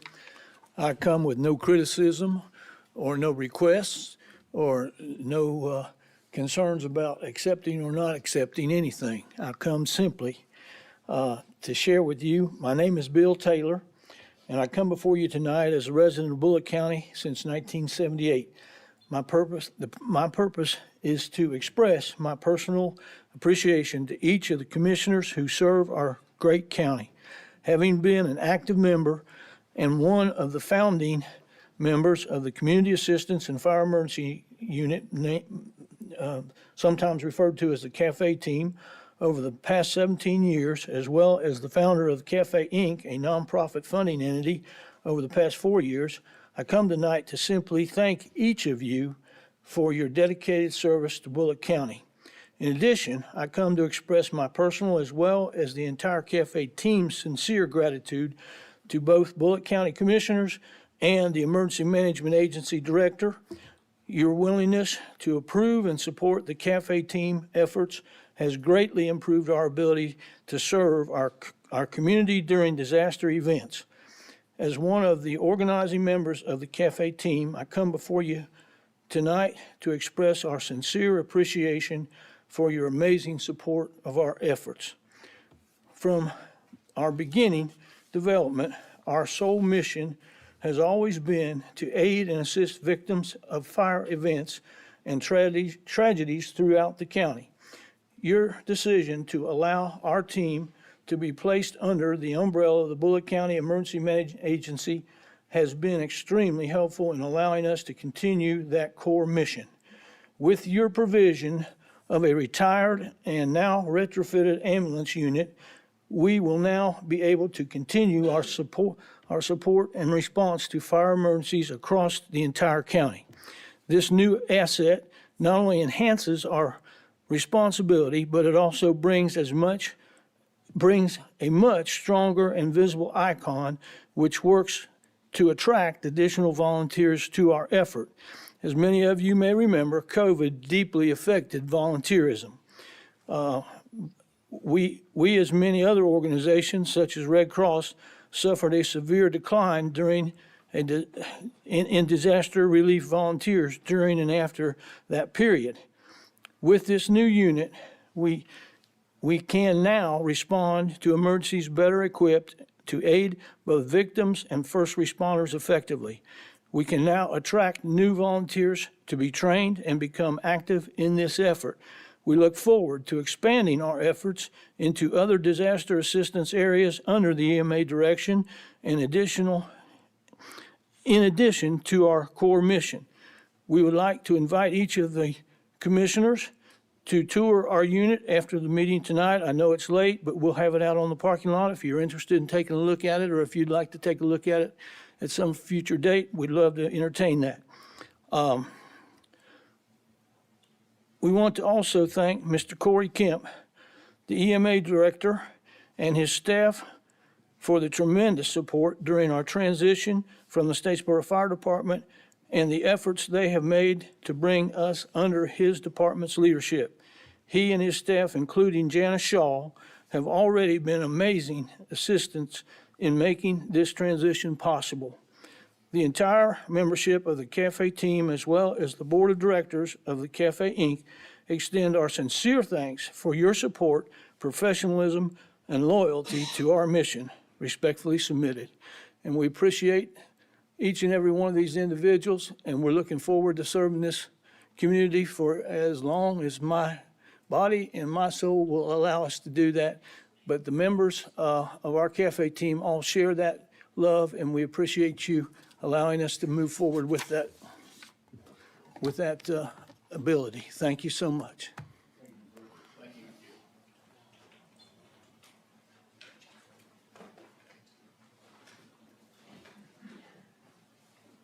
So moving into the consent agenda, I'm gonna read through these things, then we'll go through what we can do. So number one, approve the minutes from Tuesday, August 19th, 2025. Number two, approve the executive session minutes from Tuesday, August 19th, 2025. Number three, approve the minutes from Thursday, August 21st, 2025. Number four, approve the minutes from Tuesday, August 26th, 2025. Number five, approve executive session minutes from Thursday, August 26, 2025. Number six, approve resolution agreeing to participate in governmental entity and shareholder direct settlement agreement and to be bound by the state of Georgia and local governments, memorandum of understanding concerning national settlement with Purdue.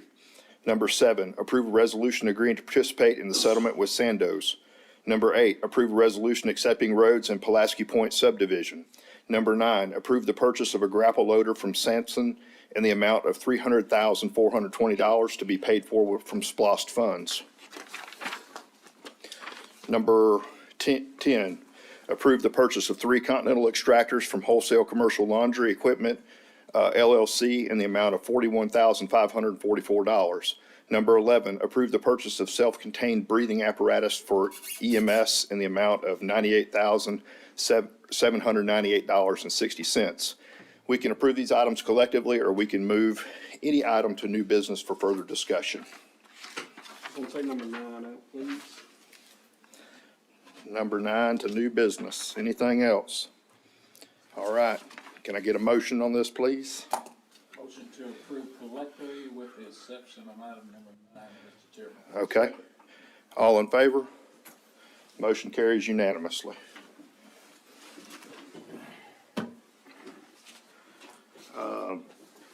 Moving on to new business. EMS Director, Mr. Brian Hendricks.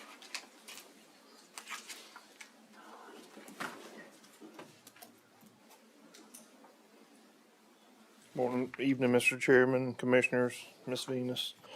Before you is on the first item of new business for us is the Zoll billing contract. It's just a 3-year, it's a 3-year renewal. Mr. Hendricks, let me pause for just a second. I know there's a lot of Pulaski Point people here. It's done. You're good. Thank you. Do they need to go before me? No, go ahead.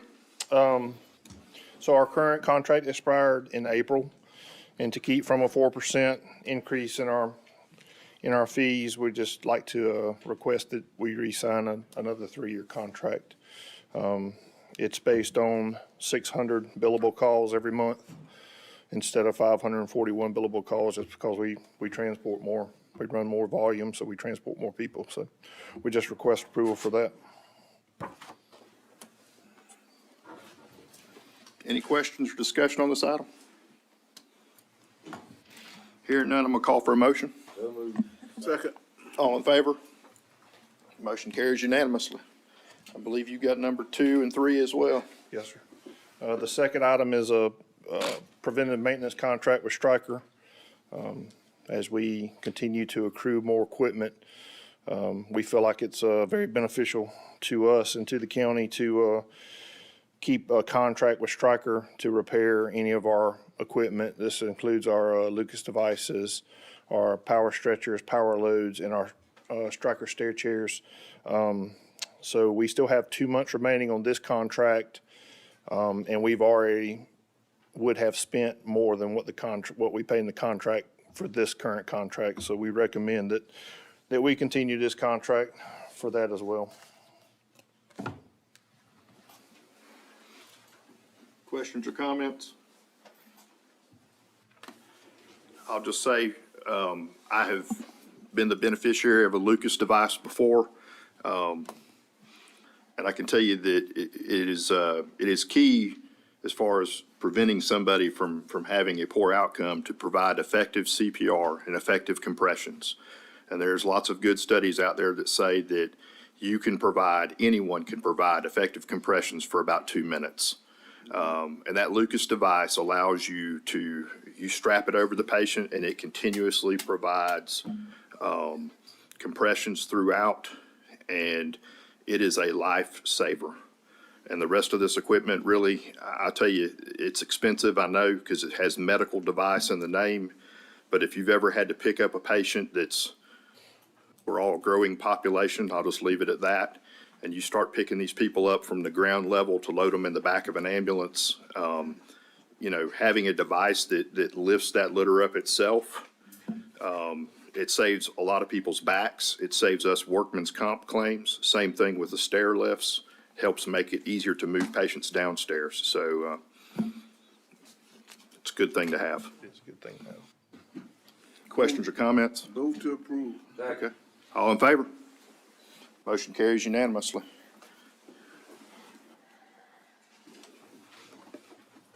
Go ahead. Go ahead. The last thing before you is a sole source request to purchase a Pyxis hospital-grade Pyxis machine to keep on our site at EMS. We've been going through about a 1.5 year long process of updating and adding to our protocols to make sure we're providing the standard of care for all our patients. In doing so, we're adding about 7 new medicines to our protocols. 2 of those are going to be controlled substances. So that'll give us, we'll be adding 2, we'll have 1 Schedule 3, we'll have some Schedule 4, and we'll have 2 Schedule 2 narcotics. And I say that to say, we do a very good job of maintaining compliance with the DEA. We work under our medical director's license that he has with the DEA. So with adding the new medicines, I feel like it's very important that we, and he felt it was very important that we have a system that's decdigital, that has biometrics with fingerprints, to keep account of all of our controlled and uncontrolled substances. So we demoed 3 different, we looked at 3 different vendors, and BD came out to be the number 1 vendor. Actually went to Lawrence County and looked at their Pyxis, which is very similar. And we feel like this system will give us, the best service now and in the future as we continue to grow. And we just feel like, just for the safety and security and to continue to be DEA compliant and at the request of our medical director, that we come before you with this request. So we request board approval for that. Questions or comments? Okay. All in favor? Motion carries unanimously. Thank you. Mr. Robert Simmons.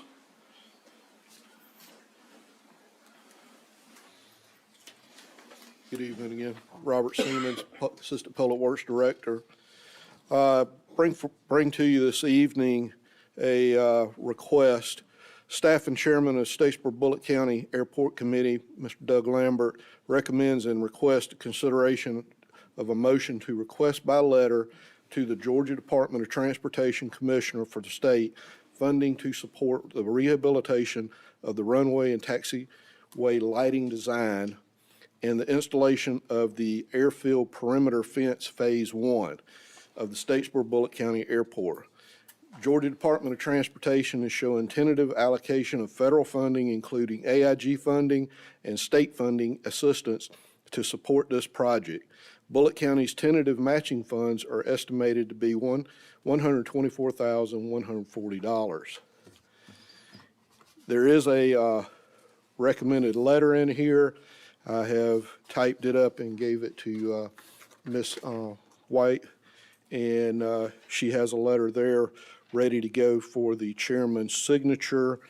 And right now, they are fully potentially committing the $142,500 and also $361,172 to get this design project going in the first phase of the perimeter fencing.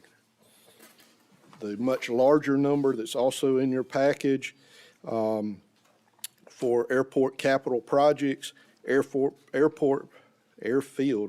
perimeter fencing, Phase 1 North is a little over $1.4 million.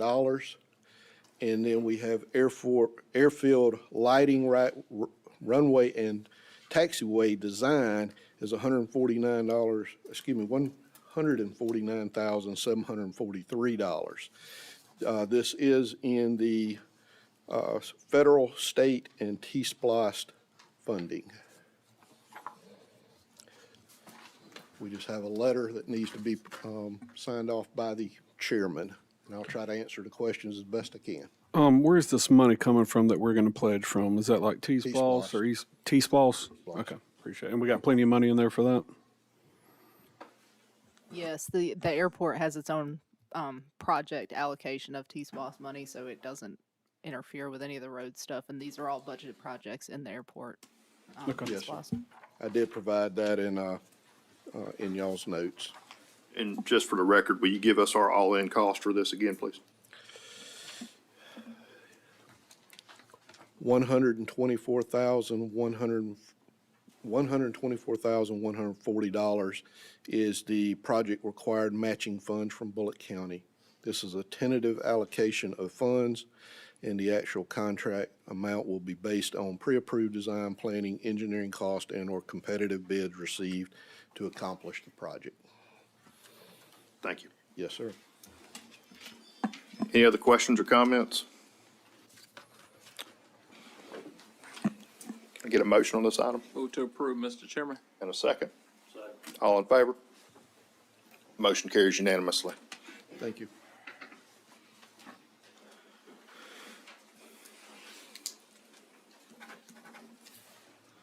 Mr. Corey Kemp.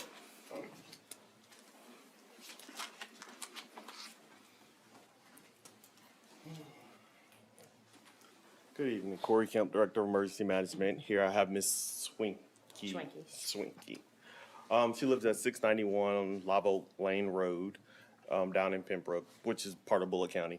But she lives in a special flood hazard area.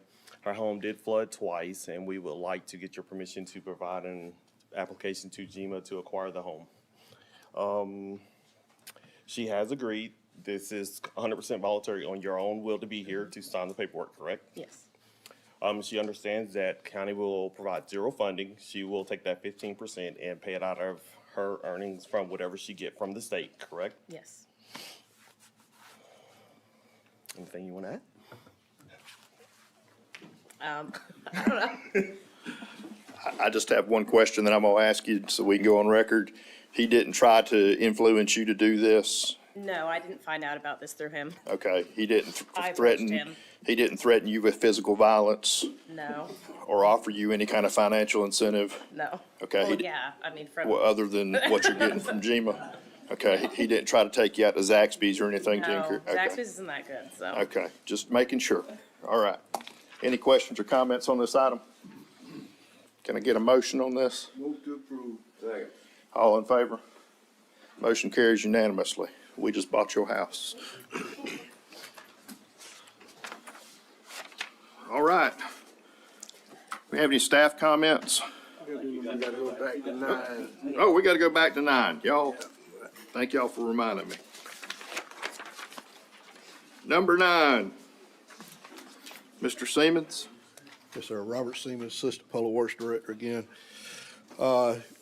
Staff recommends and requests the consideration of motion award to purchase a Samsung equipment from Samsung Equipment Company for the purchase of one Western Star 47X chassis and PacMac KB222 grapple loader unit in the amount of $314,420. This is a Sourcewell quote, contract pricing. Total cost for the requested item is the $314,420. This item should be purchased with funds from SPLOST. This truck operates in the collection of waste from our solid waste convenience centers. The unit's being purchased using Sourcewell contracting quote as per our purchasing policy, and this funding will come from SPLOST. Is this for a replacement grapple loader, or is this going to be adding to the fleet? This will be adding to the fleet. Okay, do we already have personnel to run that whenever it comes in 6 or 7 months, or? Yes, sir. Okay, so that's not, I know employees are kind of hard to get over there sometimes, so I wasn't sure if this was something that we were adding a new employee or not, so. We're not adding a new employee specifically for this. Y'all did grant us 2 employees for solid waste, and we're in the process right now of promoting one internally. And if no one else comes up internally and applies, then we'll move on getting somebody from outside to fill that position. That'd work, appreciate it. Yes, sir. Any other questions? Hearing none, I'm gonna call for a motion on this item. Motion to approve. I have a second. Second. All in favor? Motion carries unanimously. Thank you. That concludes our new business. Are there any staff comments at this time?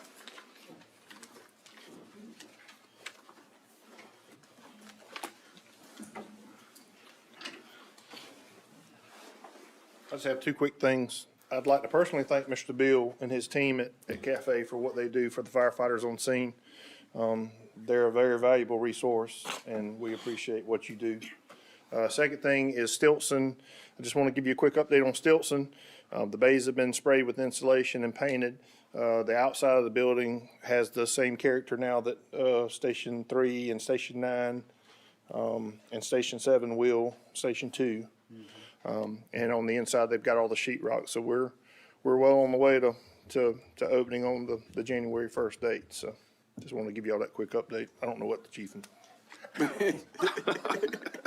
Well, I came to give you an update on Brooklet. You know, we're expanding there. We got some metal up. It's been up for a little while, but we should have some bricklayers there on this coming Monday.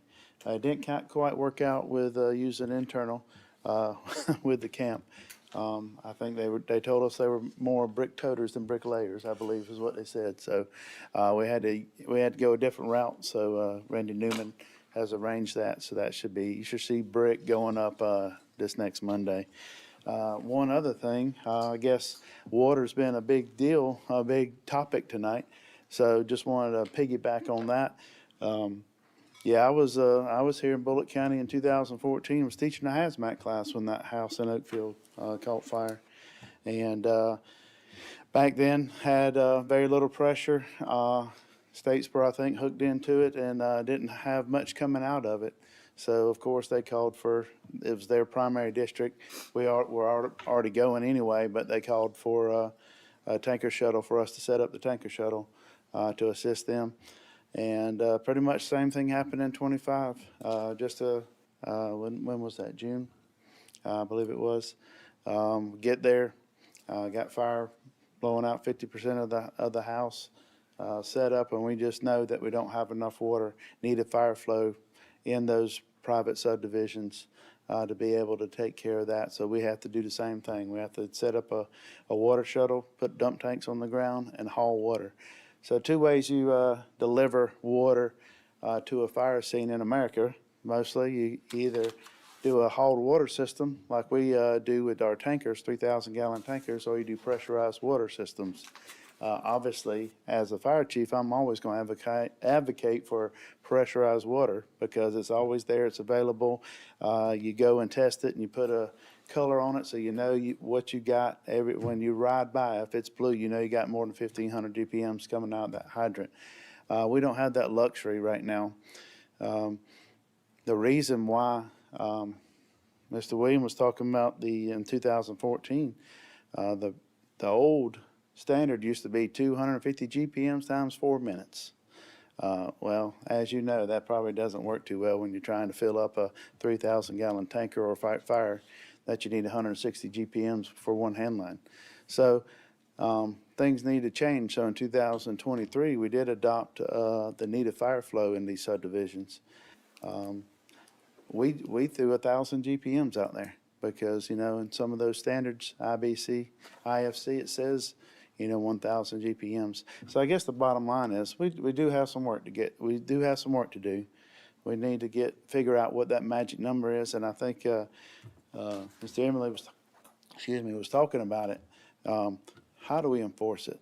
And I'm all ears to try to figure out that if it's a combination of code enforcement, fire department, going and doing a flow test on a newly built subdivision with no houses on it is easy, and they're going to pass it on every single time. But then when you build out all the houses, and then you also have that daily consumption being used, plus whatever you have left over is what you're going to have to fight fire. So it needs to be some great thinkers around here need to get together and look at other counties and other models and figure out how to hold everybody accountable, including the fire department and, Bulloch County Planning Zone. All of us, got to get together and figure this out along with the water system providers. And, we are in the water business. If y'all didn't know that, I got some hydrants out Highway 46 down there, and 119.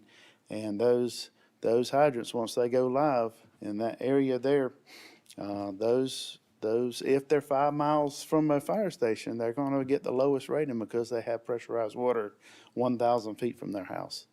Now, I don't know if that's something we can do in 5 years, but maybe we should try something radical in 30, 40, 50 years, try to have some water, spread around this county. And I know it's controversial. It could be controversial. But as a fire chief, I'm all for pressurized water and being able to get, like we did.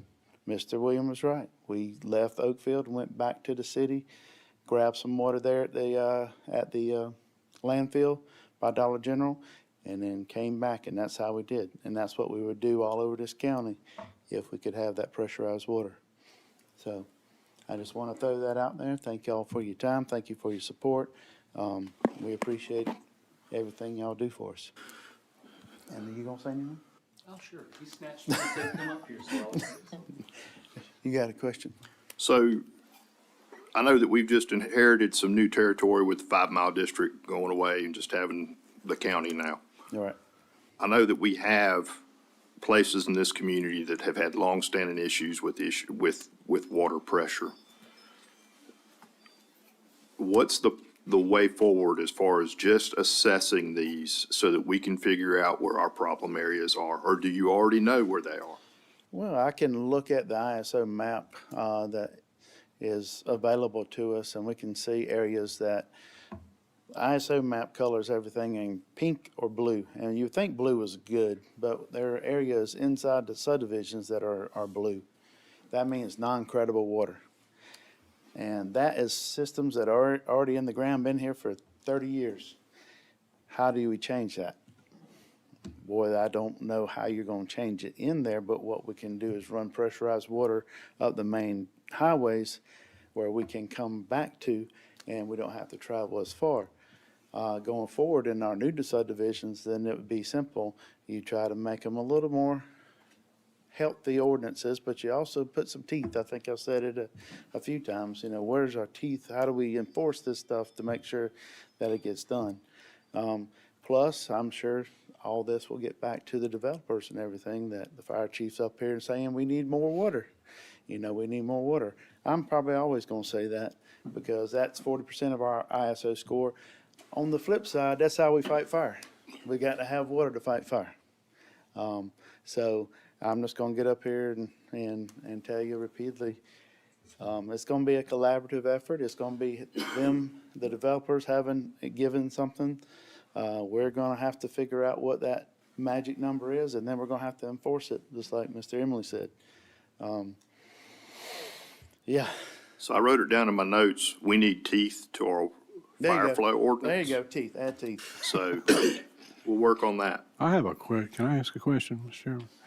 You said that, Ben, that when you've tested it with no houses out there, it's going to pass every time. And I understand what you're saying. When you get more users on the system, then it affects them. But how would you remedy that? I mean, is there a way to test it? Well, we can. Because you're obviously going to have to test it before there's any houses built. Right. And so we how- do, after they get houses, we have to do it every year. Well, we have to flush all the hydrants every year per ISO, and we have to test 20% of the whole counties. Okay. But what I'm saying from an enforcement standpoint, and James, correct me if I'm wrong, but when they build it, you've got to test it. Right. How do we need to increase the standards there? Well, that's what I say, increase the standards, so there's always that cushion between what you actually need and what you're gonna have left.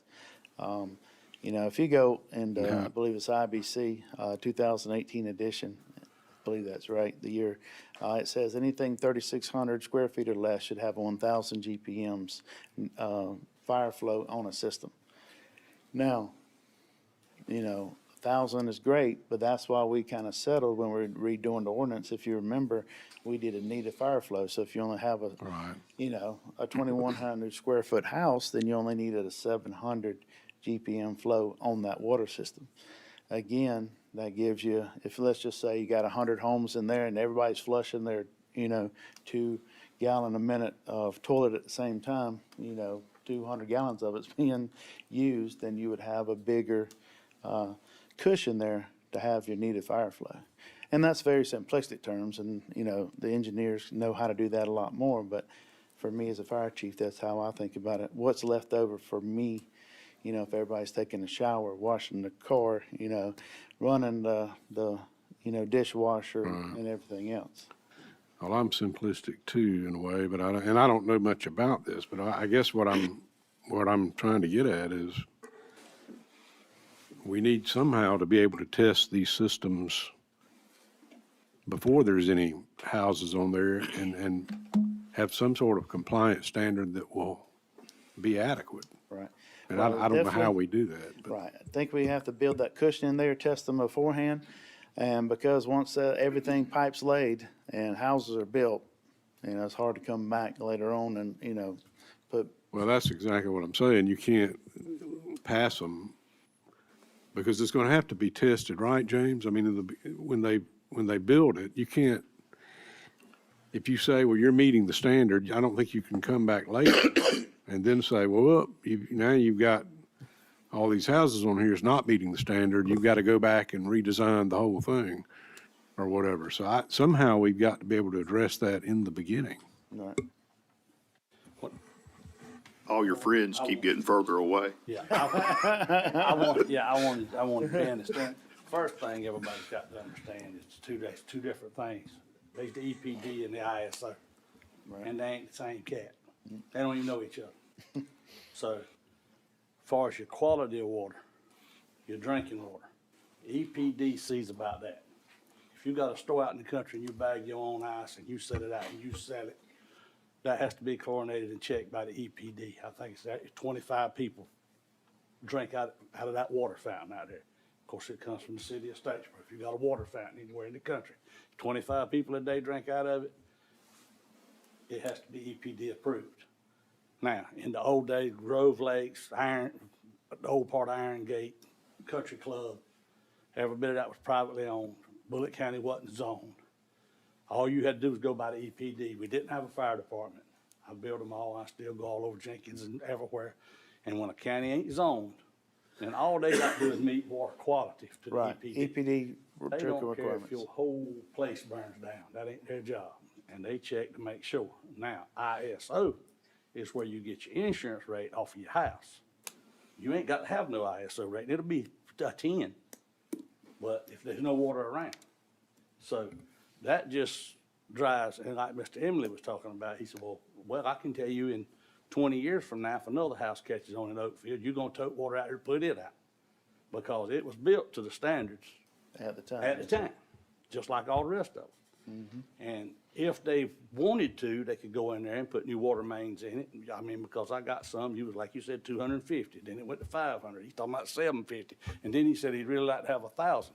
So, I mean, you could put 10,000 gallons a minute and you probably covered for 50 years with all of them, the more they go. But I mean, but everybody needs to understand the difference between EPD and ISO. They don't even know each other. Right. And so, people come up quality about quality of water, and my water's brown and all that. I mean, that's the EPD. That's not being tapped in. Right. But whatever, so that was the main thing. And there's a ton of old places you're not gonna go back to. It's just not, I mean, if you do, the people that's hooked to the water meters is gonna pay the bill. And I can tell you, they would rather pay their insurance than they had, because that's just how it is. I mean, and I ain't kicking the ones that developed it then, because they done everything. Well, there wasn't no James Pope back then. You just went out there and built you a subdivision. If you wanted roads paved in it, you paved them. If you didn't, you didn't pave them. I mean, you live down Kendrick's Road, you can take this topic anytime you want to. But, that's just how it is. And so we got to move forward from here. But, Right. I mean, he's a fireman. He gonna tell you I need water. 200 or 300 more gallons of water than he actually gonna have to have. And the developer's gonna kick at him every time they do. And so it's round and round we go. I just wanted everybody to understand that, because like Mr. Emily, Whitfield, Glenn Deal's brother built it. I knew who built it. Lemuel Deal's boy. But, he done what he was supposed to at the time, and I think the county was requiring 250 gallons a minute, so.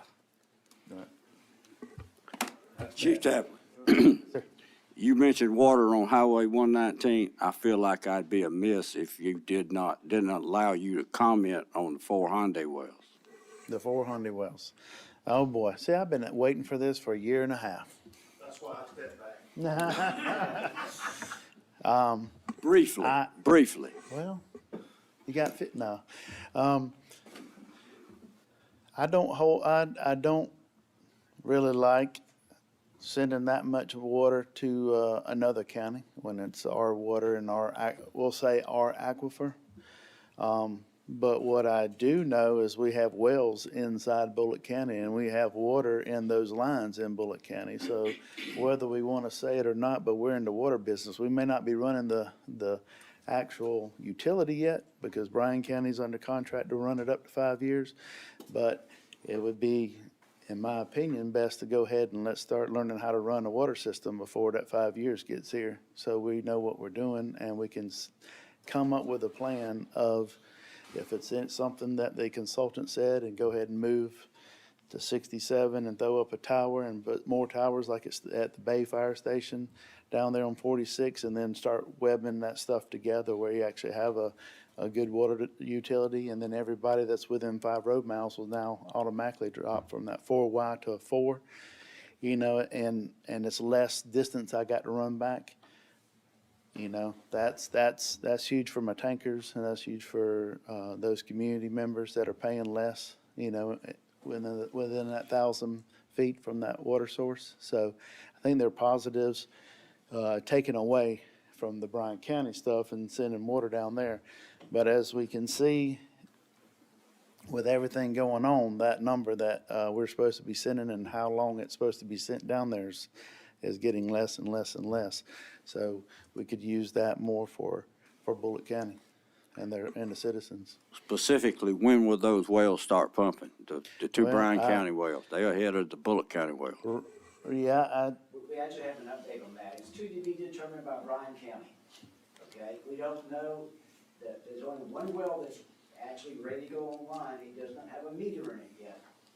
But they say sometime in the next 2 or 3 months is what they think. Dr. Now, Frank. he said, last Thursday. Dr. Frank Davis, would you come to that microphone and state who you are and how you know so much about this for everybody out there in TV land? I'm sorry. Anyway, Frank Davis, a number of us went down to the well tour last Thursday, I believe it was, and we learned a lot. It was fascinating, and David is going to He's a member of the well mitigation. Yes, the well, of the sustainability project, and Mr. Bennett was down there also with us, and it learned a lot, but there's only one well that technically is ready to go online, but it's going to be controlled by Bryan County. And we asked the engineer who's in charge of the project, when's that first one going to go online? He says, to be determined. There's some other dependencies down in Bryan County they've got to complete first before they can bring this online. He's saying 2 or 3 months, but there's only one ready to go. And probably by the end of the year, we'll have a second one, and then the ones that we technically own are probably going to be Q1, Q2 of '26, is what it looks like. We've already had complaints from a lot of people in Guyton that I just found out about. Well, those wells have messed up our wells out here in Guyton. I'm sorry, nothing's online. Nothing's online right now. They have tested them. But that's all we got. And we got one house next to where they drilled the well, and the water's a little cloudy from the sandstone that got stirred up, but that should clear up. It's late.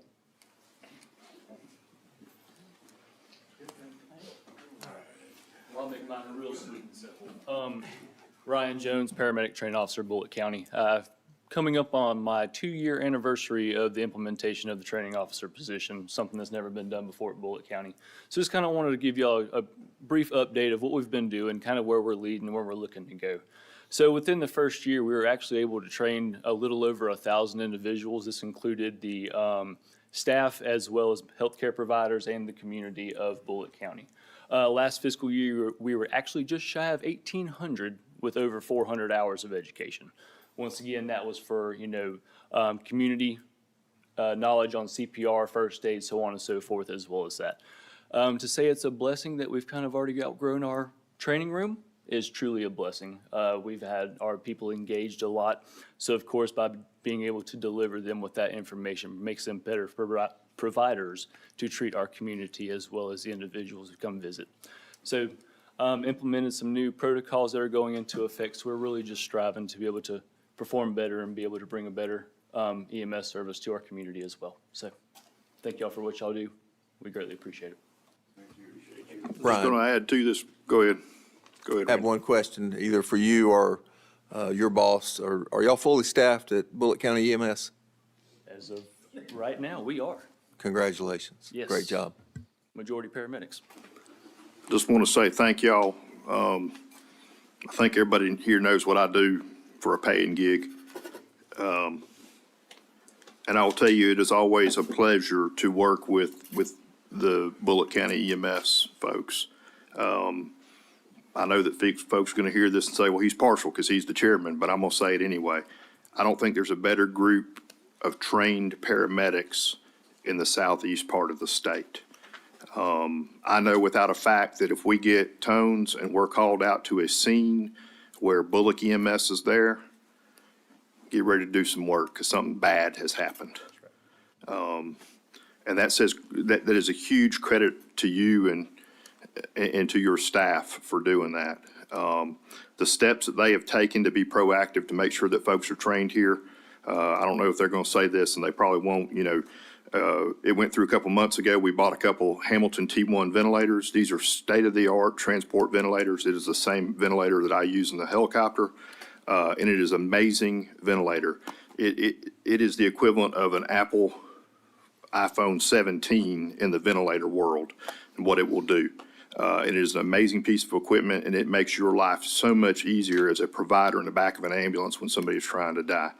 And I may be speaking out of turn here, but I'm going to go ahead and say it. Brian may get mad and throw rocks at me, but it won't be long before they're going to be carrying whole blood on their ambulances, or at least have it available with a captain or something there. But the ability to have whole blood or blood products there will save lives in this county. And that is something that no one else in this part of the state is doing. So what they're doing is impressive, and I thank you for your hard work. Thank you, sir. Thank you. Any other staff comments? Hearing none. Any commissioner comments? Other than let's go home and eat? I apologize for being late. Got my time mixed up. I'd blame it on my wife if I could, but it's on me. I think what you should say is it was the peanut dust. So I do have a couple comments that I'll throw out there real quick. I did go out with the well mitigation group. Folks from both Bryan County and Bulloch County were there and toured all 4 of the well sites. The 2 in Bulloch County are both tapped, but there is no well sitting on top of them. They have been tested. They're both running, or they're not running, but they both run just fine when they did run. The 2 that are in Bryan County, one of them is complete, like Dr. Davis was saying. They're just waiting for Georgia Power to run some wire to it and hook it up. The second well in Bryan County is just about complete, but I think they've still got a few weeks to work on those.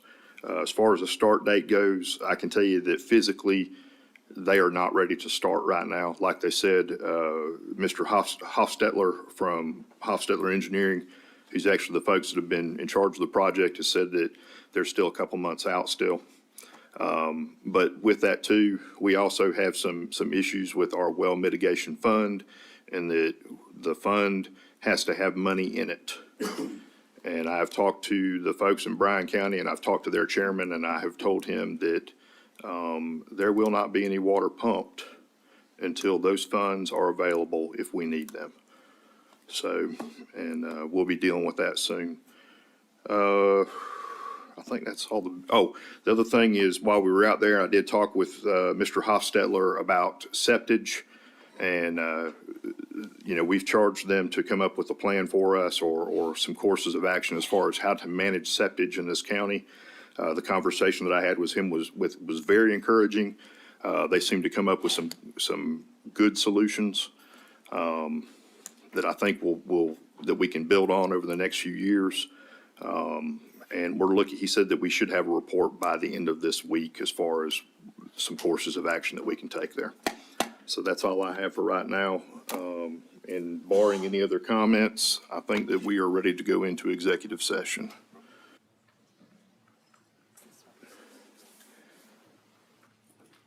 Oh, okay.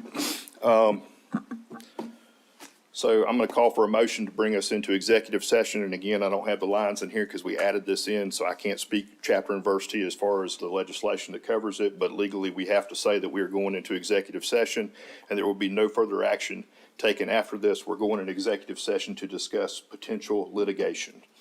And again, no further action after this. So thank y'all very much. Oh, I need a motion to go into executive session. All in favor? Motion carries unanimously.